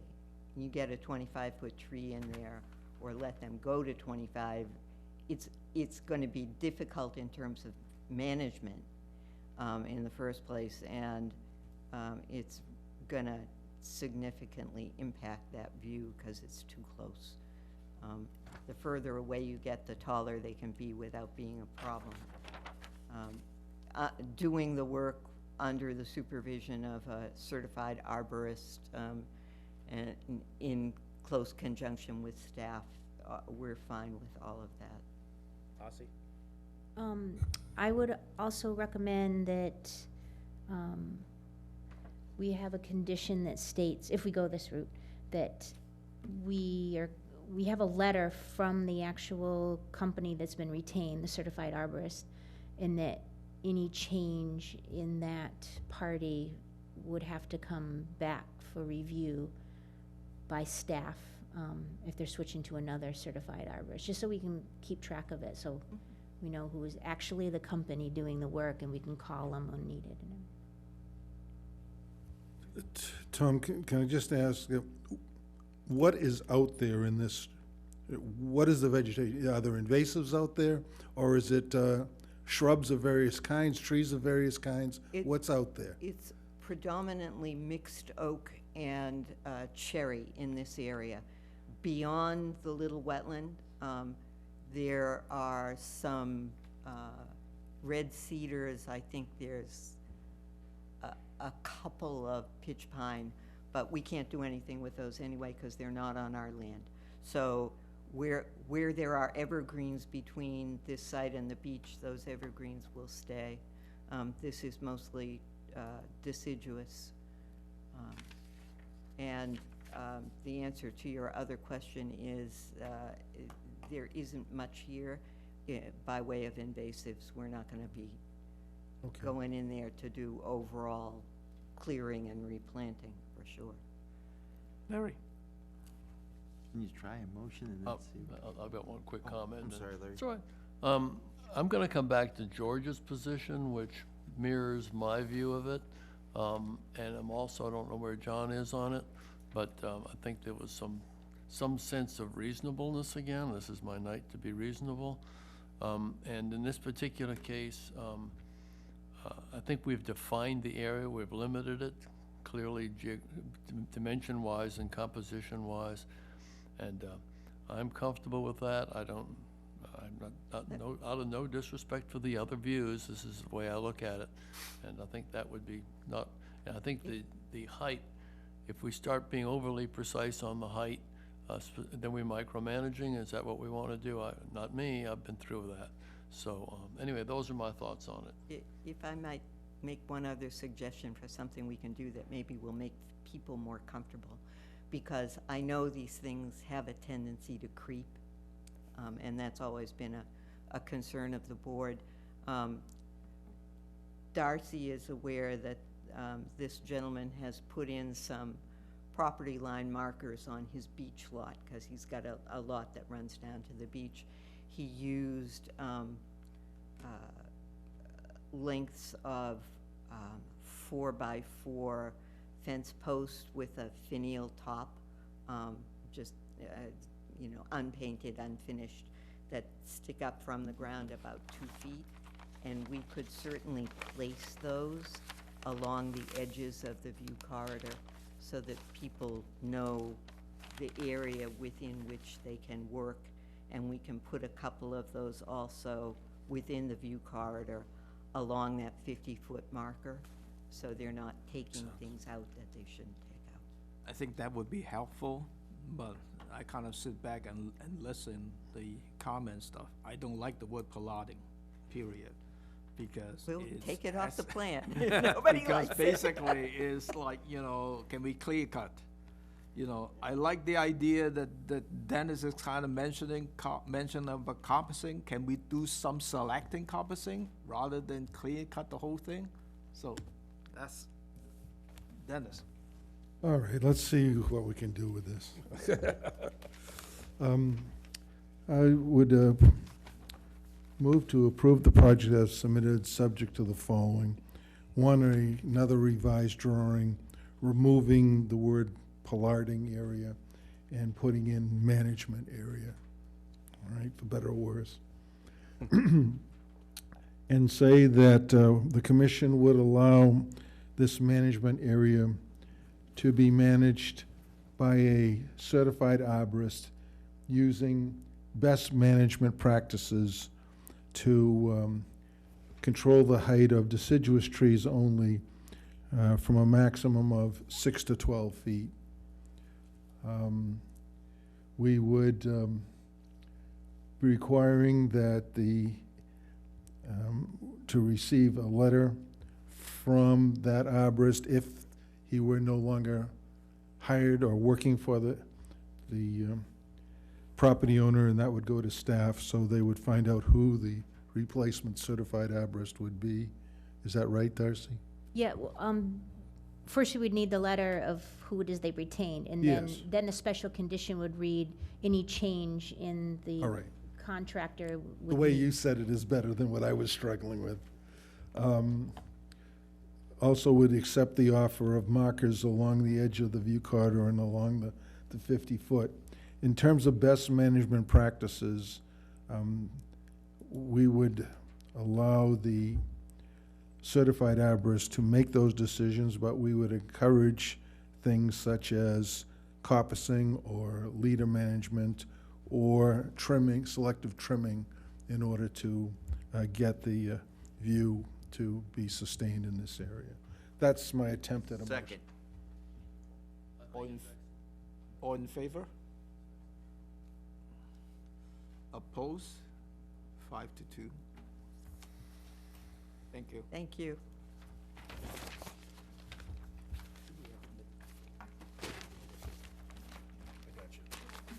It went up. Start marking with that. We have one set of minutes, November the 13th. Motion to approve is submitted. Second. All in favor? It's approved. Can I have a motion to adjourn? So moved. All in favor? We're meeting adjourned at 5:49.